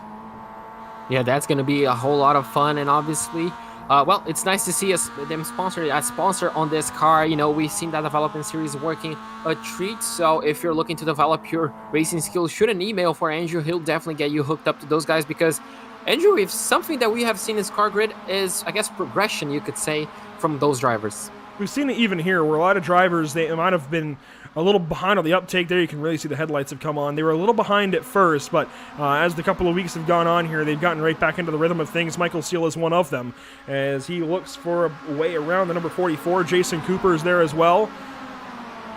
We are properly getting into where we're going to need headlights here in just a few moments, as this is the battle for third. Seal now looks left. Cooper is going to take the inside line to the right, and he's going to have that 4th spot at least by apex. Cooper takes it and will now follow on through. Further back in the field, the Pro-Am leader, well, the Pro-Am leader is the race leader right now, Paul Donkin, way up ahead, but the amateur leader is currently Fiona Siddons in 11th place. Oh, there you go. That's a great showing, especially after the switch. I'm pretty sure, well, that helped a ton. Fiona now leading, has to endure pressure from the drivers back ahead, and I'm pretty sure, I mean, they only have one gap, one car. Oh, as a mistake down into turn 1. That's going to be the lead gone, isn't it? Oh, not quite. Oh, there. Oh, and nearly got it. Well, comes back. Mark Oliver's. Behind. Well, was it Mark Oliver? Somebody hit the wall somewhere, and I think they hit the inside wall there in La Source. I don't know who it was. I'm trying to look and see if there was some damage on one of these cars. we heard it on the stream. There was a large crunch just a moment ago. Somebody definitely clipped that wall, but I don't know who. As far as the amateur lead, Fiona Siddon still leads over Douglas Stewart, Liam Silkstone. Well, actually, no. Douglas Stewart is a pro-am, Liam Silkstone as well. For the next amateur position, you got to look to Roger Morton. Roger Morton looking a bit far behind. You can see now Fiona going down the inside on the number 4 car. Can they make it work? That's not quite on the inside line. Being a bit cautious might be, you know, the best play, especially with 8 minutes to go. The number 579 definitely not being a little bit cautious, taking the opportunity, but looks like they're going to be falling back in line. Well, Andrew, you cannot really take a breath with these guys. Each and every single time you do, there's a move happening just like this one. This is a bit further forward, and that is Nick Clivens passing Glenn Humberstone. And ahead of that, you can see Casper DeCourt getting on by Adam Delmont as well. And up front, we even had a little bit of side-by-side for a moment with Clark and Donkin. Now they're back nose to tail, but Clark is in an opportunity position again. We keep using that word, opportunity. Can the driver make the best on their opportunity? They get themselves close, but then they've got to set up a pass, and that's what you want to look for, is setting up a pass, not just catching somebody and immediately going and taking the first gap that you might see. Yes, race car drivers are supposed to take gaps, take holes if they see them, but you've got to set up and take the right gap. You can't just force it immediately. You've got to sit and wait for the right momentum, just wait for a mistake, something. You've got to set up a quality pass, and that's what James Clark is doing right here as he follows Paul Donkin. Yeah, absolutely. He's just trying to line up the best, as I mentioned, the best place possible to make sure they both don't lose a ton of time. And, well, that lead that he may get, you know, it's already compromised. You can see now both of them going side by side into Blanchimont. They're going to make it work. We've seen that plenty of times. Clark is going to be forced down the outside. They give each other plenty of space. Now Clark is going to have the inside line into the bus stop chicane. Look at Cooper. Cooper might be taking a look into second place. Goes a bit quiet. Donkin respects and looks like he's going to be lining up a move. Now look at the cutback. Donkin is going to be trying to get the cutback. He's going to make it work. He's going to cross the line. If this was the last lap, would have gone absolutely crazy. Donkin still lead, but Clark has the inside line. Boy, oh boy, 6 minutes to go and we're already racing like this. I cannot wait for the next 6. What are we going to do? Clark sits back through a source, tries to get a run at it, but Donkin's too good in that first corner. There is some side-by-side and some moving around a little further back. It looks like they've sorted most of it out. Seal, Williams, and DeCourt are now sorted. The first side-by-side was Thor Tullo, as Thor now gets in front of Nick Clivens. That is for 8th position, if Clivens can get it from Thor. And here we go. James Clark now going to have a look to the left side, and he's got help. Jason Cooper, no, not going to help him. Going to go 3 wide down the Kemmel Straight. They'll go to Lacombe. 3 wide. Cooper looks like has the best momentum. He's going to take the provisional lead. Donkin and Clark are going to be battling for second place. Can Cooper clear them all? Yes, he can. Looks like it's going to be a battle for second place. Can Clark hold it around the outside? Looks like he might just be able to. They're nearly making contact, nearly door banging. Looks like Donkin somehow made it work on the outside again. He's going to have the inside line. They're still side by side, Andrew, as they head down here right now into turn 10, into Bruxelles. Who's going to come out on top? Oh, where are you going? Oh, that's contact. Oh, that looks like 2 cars are going to be off, and Donkin's going to retain second place. James Clark was the one that got the contact. Casper DeCourt goes around after the fact. And Julian Shorter almost nails that number 20 as the 20 rejoins. Douglas Stewart works on by. Casper DeCourt going to get that spot back over Fiona Siddons. That might have been a little aggressive there from Casper, but it works out regardless. Now, Jason Cooper's got the race lead by 1.5 seconds, and at this point, that might be too much for any of these guys to overcome. Paul Donkin just sent it down to the apex of Bruxelles. Not even the apex yet. That was very, very early. That was a real dive bomb, and a dive bomb you don't want to see. But we'll, of course, leave that to the powers that be.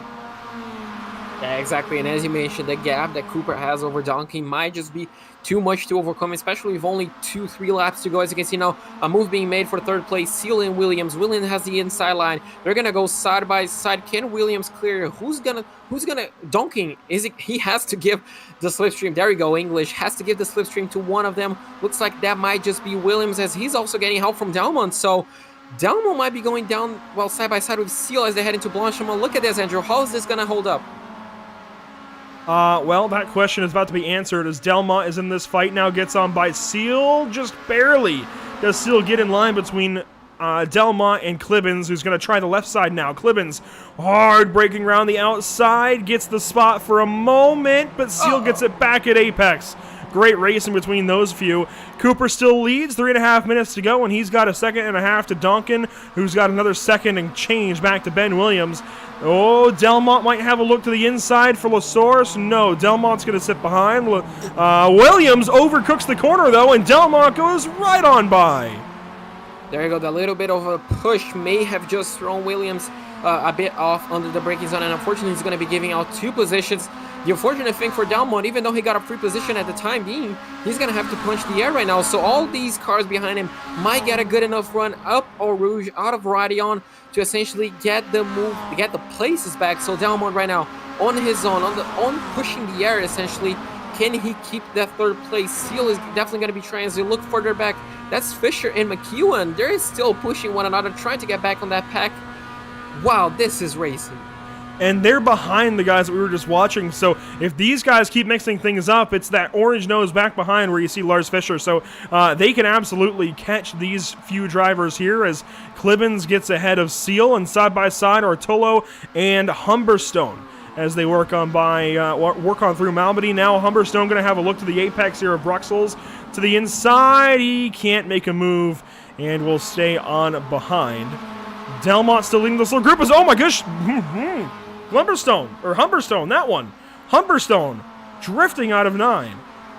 8, whatever that was. That was 8, yeah. He makes it work. He holds that car on, and well, he's still in 8th place. As mentioned, that's a great 2nd place for his class. Donkin is doing a great job holding his own. 1.5 seconds already, the gap to Delmont as they're battling. As we look a bit further behind through this group, Andrew, anywhere we look, just like I mentioned last time, it's just, battles left, right, and center. I'm going to mention that again. Well, there we go. Liam Silkstone, he's trying to, looks like, close the gap, I'm pretty sure, to the driver ahead of him. That's a 5-car gaggle, I guess we could say. Boy, oh boy, I mean, these battles, they're going to be going on till the end of the race as we're approaching the white flag nearly. Nathan Davies, an aggressive move there to the inside of Gulliford. This is down a little closer to 15th. Well, actually, 15th leads it. That's Adam McNally, who just has not been himself today, it seemed. Liam Silkstone's in behind. James Sharp and Davies and Gulliford continue to battle here on the back end of the circuit. Just ahead of 20th position, who is Mark Oliver. So Davies and Gulliford, they will race for 18th and 19th. Up front, though, the first battle in line is going to be Williams and Delmont for 3rd position. Delmont leads the 2, Williams behind. That is for 3rd. Seal is even behind them. Actually, no, Clibbins in the middle, then Seal. Donkin for Pro-Am is still the leader in 2nd place. It has a healthy gap back to Delmont. Well, it was a bit healthier. As you can see, this is what happened last time out, but the positions are switched. Delmont now ahead of Williams. Looks like it's going to be that way, at least up until the run of Radion and Eau Rouge. I mean, this is the time to make the move. Actually not. We saw how Delmont lined up his move on the final corner, well, on the final lap of the race. So this could be the time to line up. Just take your time. But if you're Williams, do you go for the move? Because Clibbins and Seal are right behind you. No, if you're Ben Williams, draft up and see if you can get to Donkin. That's good for points. I doubt you're going to catch Jason Cooper here, but yeah, there we go. Push Delmont. Get him up there and see if you can challenge for that extra point. Try and stay single file here and make up as much ground as you can. They'll do so down the Kemmel Straight as they try and work out the Paul Donkin officially now. The white flag presented by Tucson Sound Art at Spa. And with 1 lap to go, Delmont, well, he was defending from Williams. Now he has his eyes lined up for Donkin in 2nd place. He's seeing that 2nd place is definitely still up for grabs. And, well, looks like this whole group is seeing that 2nd place is still up for grabs. Anything can happen on the final lap as now they head down into Bruxelles. Could we see a move being made maybe into Pouon? If someone makes a mistake, I'm pretty sure we're going to see that happening as now we have Cooper leading Donkin, Delmont, Williams, Cleveland, and Seal. That's your 2nd pack. That's your 1st pack, actually. Boy, oh boy, less than 3.5 kilometers to go. This is going to get intense. Delmont now has a chance at Donkin. He looks to the inside for Pouon. Not really a passing opportunity, so he stays in behind. Williams is following well back of Delmont. I'm not sure what's going on there. And at this point, you may have to wonder if Williams is going to set up Delmont for a go at things instead of trying to work together with him anymore. Might just try and get that 3rd spot away from Adam Delmont. It would be 2nd in class, so it'd be worth it. Williams looks to the inside there and stays in behind. We're on board with Donkin looking back at Delmont as this is through turn 14 and turn 15. Here we go. This is just exiting turn 16. Now they're going to go to the fastest part of the circuit. This is where moves might happen right now. So Delmont, does he help Donkin? Does he go for a move? Well, there we go. They'll He goes both down go. the inside. Yeah, they'll both go. So Williams is helping Delmont out, trying to get that place. Williams is going to actually go side by side with Donkin. As you can see now, that's going to be, may just be settled by Blanchimont. They're still going to go side by side. We may see action going 3 wide. What's going to happen? Donkin's still Donkin trying gonna to fight. look. He's gonna try. He's definitely trying. He may just go for the inside, not quite. He's going to be trying to hold for third place, as Cooper is going to win the race. Delmont is going to be finishing second. Who's going to be finishing third? It's going to be a drag race. Delmont takes second. Third goes the way of Donkin. Then it's Williams, Clibbins, Seal, McEwen, Tullo for 8th. Casper DeCourt will work out a turn 19 for 10th, or no, 9th rather, over James Clark at 10th. Looks like Douglas Stewart may have had an issue right there at the end. Everybody comes across and will sort stuff out. The amateur win, guess who? Fiona Siddons, congratulations. There we go. Finally came. One car, it looks like, in the pit lane here at the end. It might have been Nathan Davies. As actually, yeah, I think that is Nathan Davies coming into the pits. And there is the 522. Yeah, so for me, could that be a drive-through penalty on the last lap? I would dare say that was a penalty of some sort, yeah. To avoid the DQ, correct? So well, I mean, it's not going to count. It's not a drive-through. You have not served the full penalty. That's not going to count regardless. Yeah, you can't save it for the last lap and get by. So whatever that penalty was will still be applied to Nathan Davies. Michael Lease is the final car to, well, not the final car to come across the line, but one of the final 2, as James Neve is still on the speedway. Let's go ahead and do our invert then, as 23 of the 24 cars have finished. And final spin of the day here, JP, from 17. Where does it go? We've already had full earlier on in the day between races 1 and 2. This then to go into race number 4. 23, it looks like, is the number. So those 23 cars that we just talked about finishing, yeah, they will be the ones inverted. And if this stands, if Michael Lease does not get credited one more spot forward, well, we'll just let you find out. We'll cover that in a moment as, let's see, where is Michael Lease? Has he finished yet? Where is this on the track? This is down into Bruxelles. This is. He can't just now be... This is very far back if he's not finished the race yet. Yeah, this is very odd. But this could be, and we've got to watch this, because Nathan Davies is currently, okay, nope, that's it for Michael Lease. He has now parked it, so he had already finished. So what we're going to find out here in a moment, JP, is Nathan Davies is currently listed as 23rd. So with that penalty, he's going to end up getting the pole, it looks like, out of all of it. Let's go ahead and go through the results, and we'll get to that all in a moment. Jason Cooper wins this 3rd race on the day.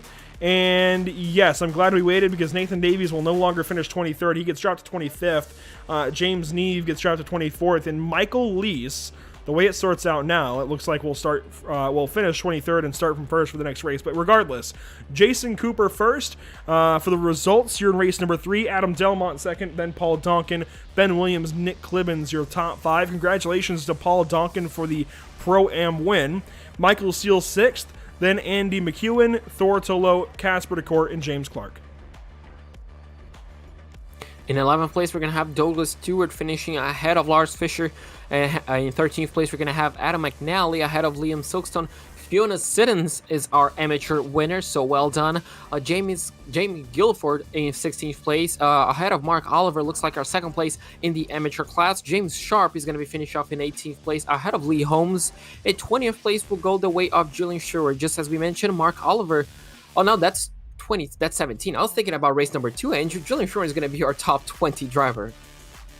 Finishing 21st is Adam Mitchinson, comes into this day the amateur points leader. I don't think that's going to hold up. We'll find out later on, as Kevin McGlone finishes 22nd, and Michael Lease right there, 23rd, should sort out to be the next pole sitter of the day. James Neve, 24th, just misses out there. Not sure of the scenario for them. Nathan Davies with his penalty will finish 25th. Glenn Humberstone, 26th.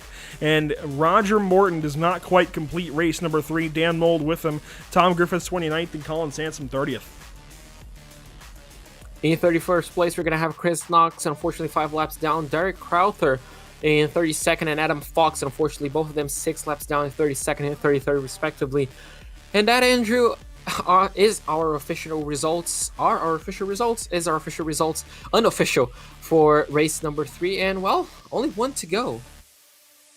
One race to go, and somebody who is going to get the field kind of flip-flopped on him is going to be Fiona Siddons, but for now, going to celebrate a race win, and JP, Fiona standing side by side, well, standing alongside. Fiona, well, finally we're talking to you on victory lane. How does it feel? Absolutely brilliant. Should have been a little bit higher up. I tried braking someone into the chicane, went wide and lost a couple of places, but P1 in AM class, that's brilliant. That's absolutely brilliant. Me and Andrew, we're so excited to see your name on, winning the amateur class. And obviously, that should bring you up, a few levels of confidence heading to race number 4, doesn't it? Definitely, yeah. Tonight's gone well for me. And with one race to go, with the switch, how do you feel you'll handle? Will you be more aggressive? Will you be more cautious, just trying to take in the points? Will you go for 2 race wins? What's going to be the strategy? I'd like to go for 2 race wins, but I'll just take it corner by corner and see what's happening around me. Well, absolutely. That might be the best strategy. We saw it working, didn't we, Andrew? For a couple of drivers, they ended up taking the win in a few times, so that's definitely a valid strategy. And before I let you go, focus for your final race, hopefully with not too much weather changes from race number 3. Who do you have to thank? Who do you have to shout out? I want to give a shout out to my son and daughter-in-law. They often watch this. Big shout out to them, Andy Siddons and Jody Greaves. Well, there you go. I'm pretty sure they're excited to see your name on victory lane. With that being said, Fiona, I'm going to let you focus for race number 4, and hopefully we can talk to you at the end of it. Yeah, see you later. Well, Andrew, that was our amateur winner for race number 3, Fiona Siddons. Could we see that name twice on victory lane today? I wouldn't mind seeing that. I think it's certainly possible. Anything is possible, especially with the way these races have gone so far today at Spa. Yeah, I think genuinely anything can be considered possible, especially with a 23-car invert here for this next one. We've had full 17 and 23, some interesting numbers so far. We will step aside as per usual, get one more little break in here before we go racing for the final time today on Tuesday, Trophy Tuesdays for the British Sim Racers and their Mazda MX-5s. Do not go anywhere. Don't change the dial. Don't go to another YouTube video. I don't care what it is. If anything, go grab yourself a snack and get ready for race number 4. It's on the way.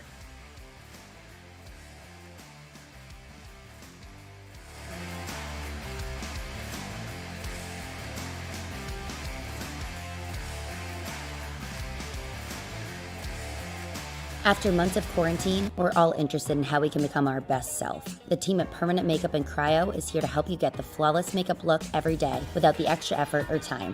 When it comes to your appearance, you deserve the best care that money can buy. Sound Art introduces an entirely new way to listen to music in your home. By combining the best of 2 products, a revolutionary high-fidelity, low-profile Bluetooth wireless speaker with beautiful artwork. Select from a library of artwork or upload your own photos to personalize your experience.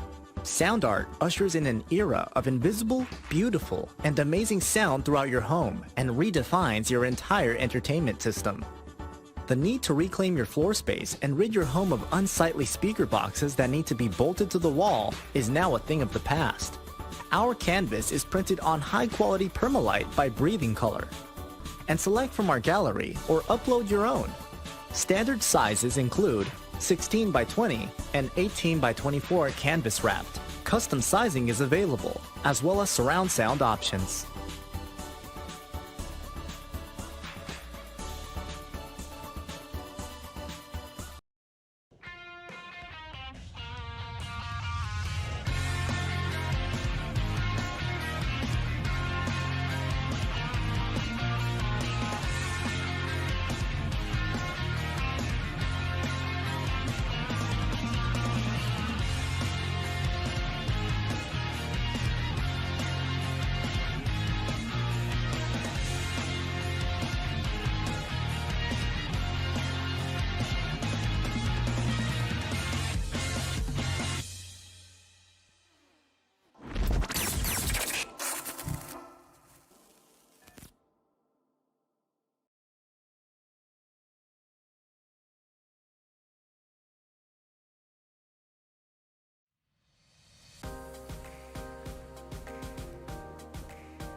Welcome back to the virtual circuit of Spa. We are ready for race number 4 on the day, and as you can see, the weather has changed yet again. Clearer skies, JP. We've got fewer clouds. The fog has moved on out, so the rain, if you will, is on out of here. It's calmed down a good bit, but it is still very, very windy. So I guess the backside of whatever storm we just had sweep on through here, but we'll take it. Look at the scenes around here. You can see the paddock lights are on, the headlights are on the cars. It is properly into nighttime here. Warm-up is underway. We can see some times are coming in here at the beginning of things. No, it looks like no. But hey, this is a cool looking setting for a race at this point. This looks like a cinematic ending for, like, I don't know, an action movie that relates to racing, and I guess it could be true due to the massive, I guess, massive just racing, you know, absolutely amazing racing that we've had. And, you know, it was all possible due to the nature of Spa. We saw moves, you know, people lining up, people pushing each other, not something expected in Mazda racing, but it happened. And Andrew, 15 more minutes of it. If it wasn't already too exciting, I mean, this finale is just going to be absolutely amazing. Drivers are going to be doing everything they can to steal points away from each other as they try to, you know, improve their championship staying points position, or even keeping it if you're the leader. And it all starts with Illustrious, really. We've seen 3 wide each and every time down to Illustrious, and that tends to really change how the rest of the race goes. Just that first corner, the first lap, each and every time seems to really sort things out in a weird way. And of course, up Eau Rouge, things change there too, and all the way down to Lacombe the first time, and then all of the more technical, windy bits, and that wraps up the lap, obviously, once you get down through Blanchimont. There are so many places for things to change on these first couple of go-arounds. Only 6 laps to do it here for this final race, just like the previous races. Only 6 laps. That's all you get. So you only have to attack each of these corners 6 more times today, and that is it as far as whatever points you get for the day. One thing I noticed here in some fast laps here at Spa, Valtteri Bottas... sorry, that's the American. Valtteri Bottas, when he ran his lap record here was a 1:46, and actually I think we're already getting ready to go that quickly. I didn't expect it to be all that quick, but red lights are on. That means we're about to go, and yes, green flag is out here for the final time at Spa. Michael Leese leads us down to turn 1. Couldn't even finish my thought about Valtteri Bottas, as Kevin McGlone and Adam Mitchinson will battle through turn 1 for second place. The rest of the field comes on through. Look at those Miatas all wrap around the tight turn 1 here at Spa.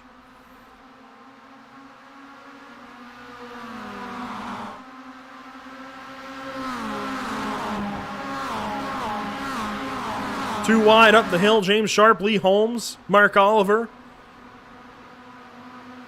And the light comes on down the Kemmel Straight. Everybody sorts out through over Radion. And it looks like we're going to keep this the cleanest we've seen so far. Look at the light just progressively work closer to us here down the Kemmel Straight, JP. Yeah, that's an absolutely amazing sight to see as we're going to head down the braking zone. Nearly going 3 wide already in lap 1. I wouldn't be too surprised. You can see now the rest of the field, they're going 3 wide. But looks like everybody makes it through, as you mentioned. One of the cleanest, if not the cleanest so far, lap 1 so far that we've had. Everybody makes, oh, just as I mentioned, that a driver looks like spun just on the exit of turn 8, entry of 9. That is Colin Sansom. Unfortunately for him, he's going to be the only victim. I'm not quite sure if he sustained way too much damage, as we did have a driver drifting on the exit of Russell's. You can see guys working out of no name now. Through the top 7 or so, everybody is nice and clean. Liam Silkstone there in 8th, Mark Oliver in 9th, and the first side-by-side is for 10th with Fiona Siddons and James Clark. Clark, the inside through Pouan, brings one of the 5-star drivers with, and almost gets turned into there by Mark Oliver. And now Mark Oliver's going to crash. Good checkup there by the 5-star car. Oh, not right back into traffic. Is everyone going to miss him? Oh, Chris Knox. Chris Knox. Oh, he almost missed it. Looked like his car. Oh, he just got tangled up. Can this guy catch a break on the final 2 races? Oh, that was just so unfortunate to see. Chris Knox will not be happy about that, I tell you that much. Kevin McGlone, Lee Holmes, that's the battle out of turn 15. They work through curb, Paul Ferreira. I'm not even going to try that any other way.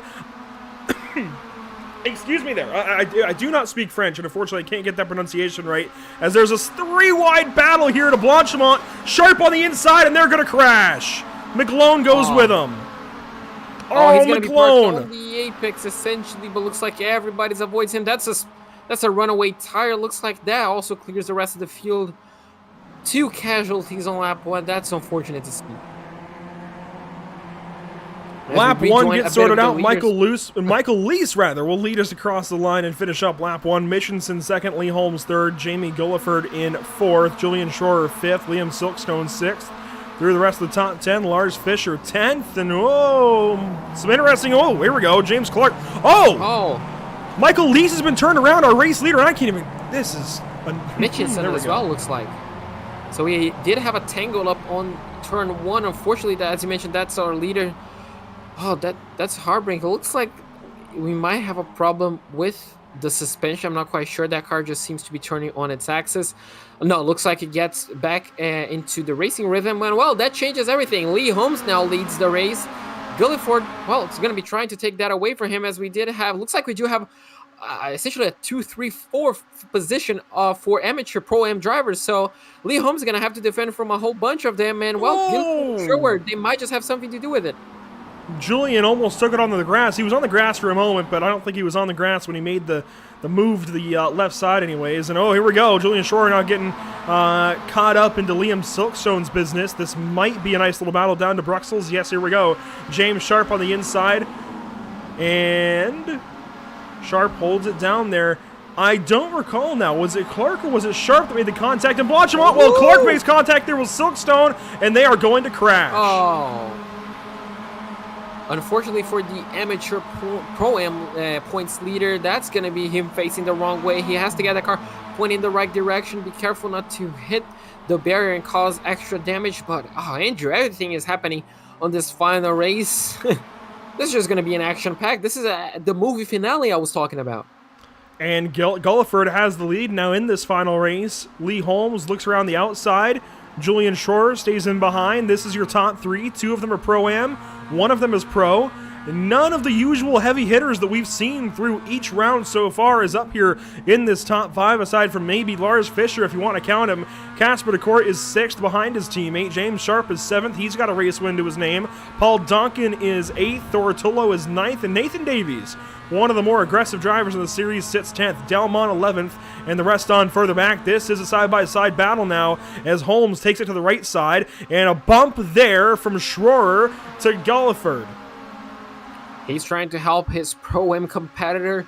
That's going to make sure that Guilford stays in the lead. It looks like Lee Holmes still going to be trying to hold it around the outside. Now we're going to go 3 wide as we head into the bus stop. Who's going to come out on top? Lee Holmes has the inside line. Sure, it looks like he's going to be trying to work around the outside. He takes 2nd place as Gulliford has to back away and essentially settle for the 3rd for the time being. Luca Clark, he might get a run outside of turn 1 as we do have even a little bit more contact on the exit of turns 19. Everything is happening. The rest of the field, they're still not done battling, Andrew. Looks like we're going to have our work cut off, but the 529 looks like it has terminal damage. Yeah, Paul Donkin, I think, had a catastrophic failure there of the suspension variety and has to park it on the front stretch. Here we go, though. Up to Eau Rouge will go. Julian Schroer trying to get that spot away from Gulliford. Gulliford will give it up. And they will line back up to go up Eau Rouge and over Radion as Sunset advances here at Spa. Drivers are going to be having yet another challenge based on the weather and time. Now the track is going to become progressively darker. And Andrew, you ran the Spa 24. You know how dark this gets with 8 minutes to go. Now the question is, will it get darker? But the also question is, who's going to come out on top? As everybody's approaching, nearly going 3 wide for the lead. Again, looks like Schroer is going to be trying to challenge Holmes. He's going to be going around the outside. He's going to make it work so far. He's going to be taking the provisional lead. Looks like Holmes still sticking on the inside line off turn number 9. Can they both make it work side by side? Yes, they can. Is anyone else trying to get a piece of the action? Boy, oh boy, Schroer comes out on top. Holmes still in 2nd on the defensive line. Look at, is that Clark going on the outside? Clark went the inside there of Gulliford, gets the spot away for third. Gulliford now falls into fourth in front of Lars Fischer, who really scared me into Bruxelles there. I thought he was going to go up the inside of 2 or 3 cars with a bit of contact. Thankfully, Lars Fischer keeps it in behind everybody else, and Lars now in 5th spot. Works through Pouan here, clips the inside, gets a bit of a run, albeit a bit wide here, as Jamie is going to hang on to that spot, and Lars runs on to the runoff there. Yeah, Lars is going to have to hold on that challenge just yet. Luckily, he has his teammate right behind him, Casper de Court, so probably not going to be making wild moves, those two, as they're probably going to help each other out, get to this part, the front pack, essentially the lead position, as they will battle. James Shore is still trying to hold off Lee Holmes. What an absolutely amazing race by the 2 Pro-Am drivers in this lead pack, isn't it, Andrew? I mean, the Pro-Am drivers, well, they have been putting an amazing show tonight. Yeah, Julian's still leading here. Lee Holmes, 2nd place. And I would have to guess that Lee is going to try again here into the bus stop. That seems like the, yep, here we go. Even before that, through Blanchimont, it's going to be an opportunity here for Lee. Lee wants to take it to the inside. He's got that spot, is nice and clear for a moment. But now Julian gets another run, and Lee tries to force him over. Lee tried to shut the door. Couldn't do it. Still to the inside is Julian Schroer for the race lead. Almost contact. Good stuff from Julian, but it gives the lead up to Lee Holmes. Yeah, Lee Holmes retains the lead. Lars Fischer provisionally had 3rd place. He's going to be battling Clark for that position for the time being. As we look, Gulliford and Sharp looks like they're going to be battling down into turn 1. Who's going to come out on top?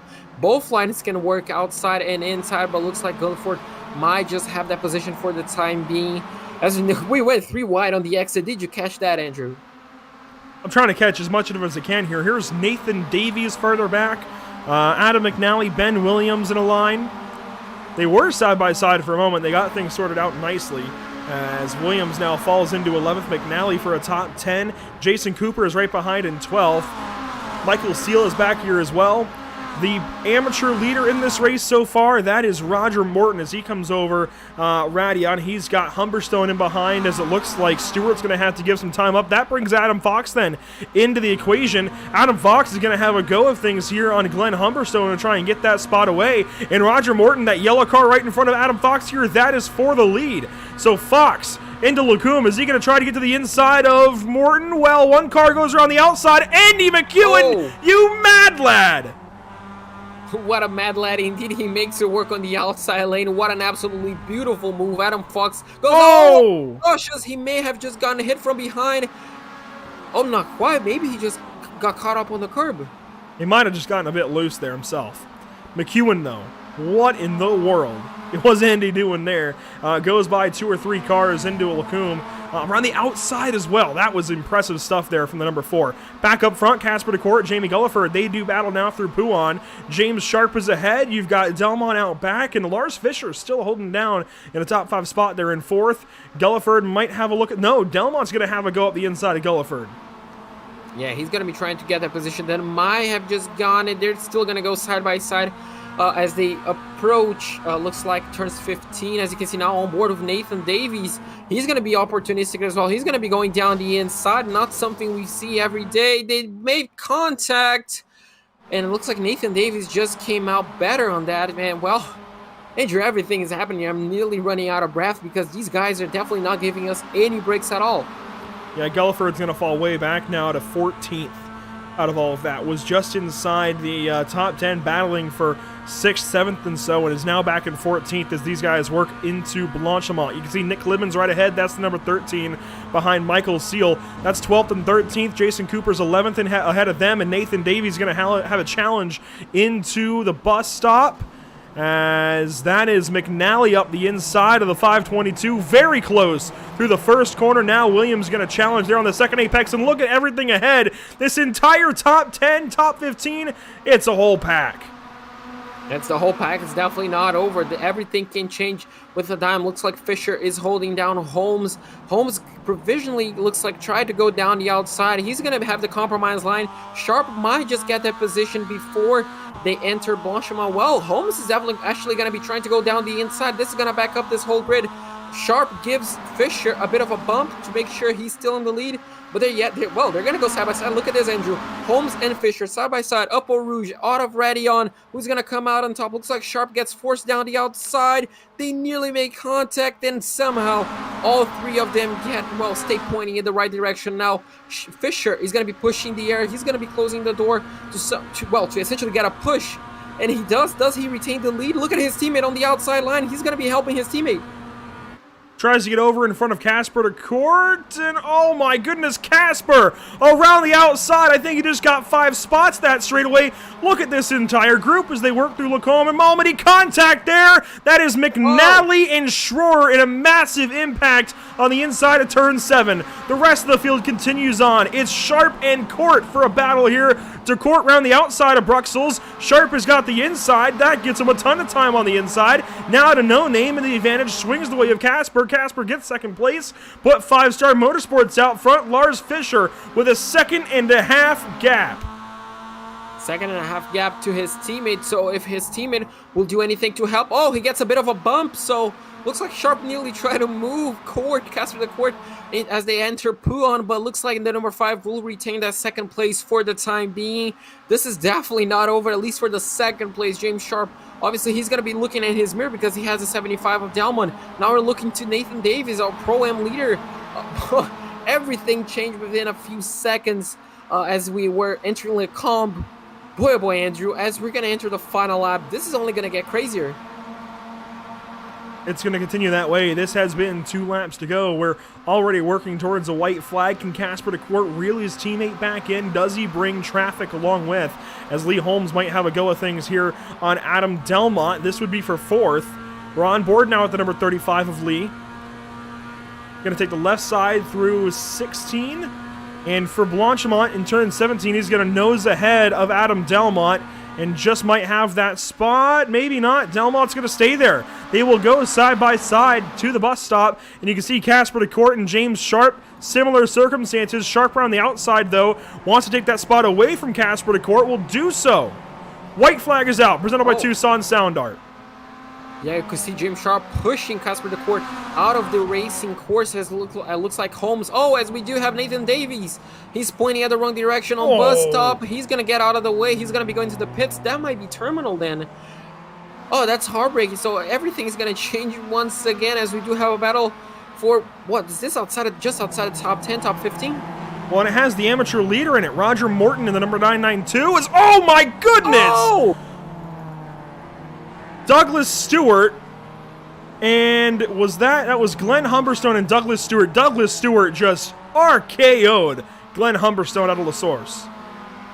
Unfortunately, that's going to be a lot of damage, especially maybe on the worst part of the racing courses. Looks like the battle for second place is still very much alive. Casper was leading this pack, but look at your... Well, you look at your ticker. We're going 4 wide, Andrew. This is going to get crazy as they head into the braking zone. Who's going to come out on top? Casper. Oh, contact. Sharp contact there with Delmont. They will go off into the runoff. Sharp stops right on the outside of turn 5. Disbelief for driver 33. The rest of the field continues on. Lee Holmes gets on out of it. Casper to Court sat behind it and gets through. James Clark now and Jason Cooper doing battle. What a comeback race for 5-Star Motorsport. Great stuff out of them. Ben Williams and Jamie Gulliford now will do some battle. This is for 6th and 7th. The entire top 7 pretty spaced out. Yeah, as you mentioned, they have spaced out after that incident. It looks like some drivers, well, essentially took a breather out. And boy, oh boy, that was absolutely crazy. Looks like we do have a few drivers battling up ahead. That may have been James Clark and Cooper battling for 4th place. As you can see now, the lead belongs to Lars Fischer. He has a 2.6 second gap, so it's his to lose. He just has to nurse their car home a few more corners, just a few more kilometers to make sure he, well, secures that win. For second place, Lee Holmes still battling Casper de Court for second place. As you can see, this battle, they're going to go side by side. Looks like, well, throughout the field, looks like that was on the exit of Stavila, as now they're going to enter turn 16. Well, who's going to come out on top, Andrew? Because looks like we do have another player. Cooper might just have something to do with it. Lars Fischer leads by almost 3 seconds. Casper de Court second. Lee Holmes going to take a go to the inside now. That's going to work for Blanchimont, but 2 teammates on the inside then for the bus stop because the line switches here. Let's see how it goes. Casper de Court with help from Jason Cooper. Those two should be enough to beat the one of Lee Holmes, but will it work? Into the final corner. Their teammate up ahead is going to win, certainly, but they want a top 3. They want to sweep the podium. Casper DeCourt charges the corner, goes way off, and Lee Holmes is going to get Jason Cooper at the end of the corner. So Lars Fischer wins. Second place going to go to Lee Holmes. Third to Jason Cooper, James Clark, and Ben Williams, your top 5, and Casper falls all the way to 9th or 10th. What an absolute heartbreaker for Casper DeCourt. That's just how easy things can change, even on the final lap. Roger Morton will win amateur. There you go. Gulliford wins the Pro-Am, and as you mentioned, Roger Morton wins the amateur class. Wow, we're going to have to take a breather after this one, Andrew, because that was absolutely amazing and cinematic, and for 4 amazing races. Wow. Really, really good stuff. A few more cars still trying to finish here. Looks like Michael Lease is yet to finish. He started on pole, and unfortunately, he's going to drop all the way back down to 23rd, right where he finished the previous race to get the pole. Nathan Davies will come across, looks like for 24th after his pit, and he should be the final car to finish.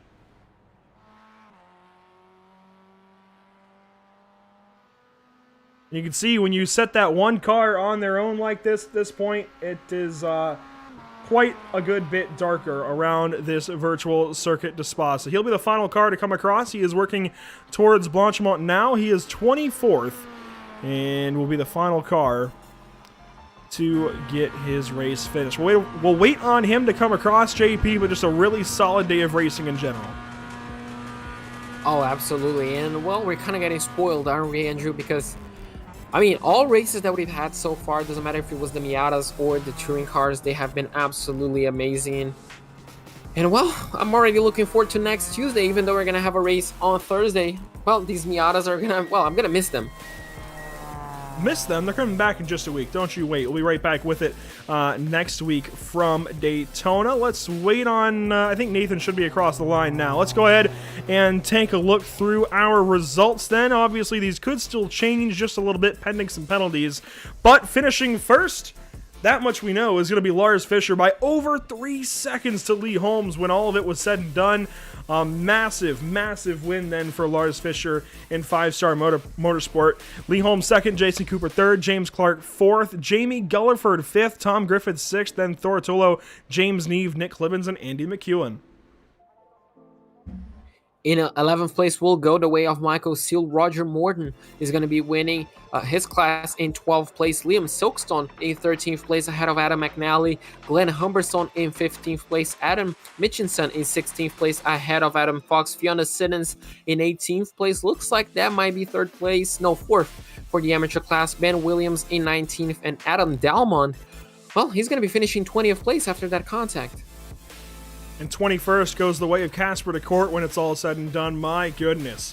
From racing for a top 3, second in fact there on the final lap to 21st. That's heartbreak for Casper. Michael Lease finishes 22nd. Douglas Stewart after that contact ends up 23rd. James Sharp 24th. Nathan Davies 25th. Then Colin Sansom 26th. 1 lap down with Julian Schroer. Then it's Paul Duncan 4 laps down with Kevin McGlone. And Chris Knox 5 laps down.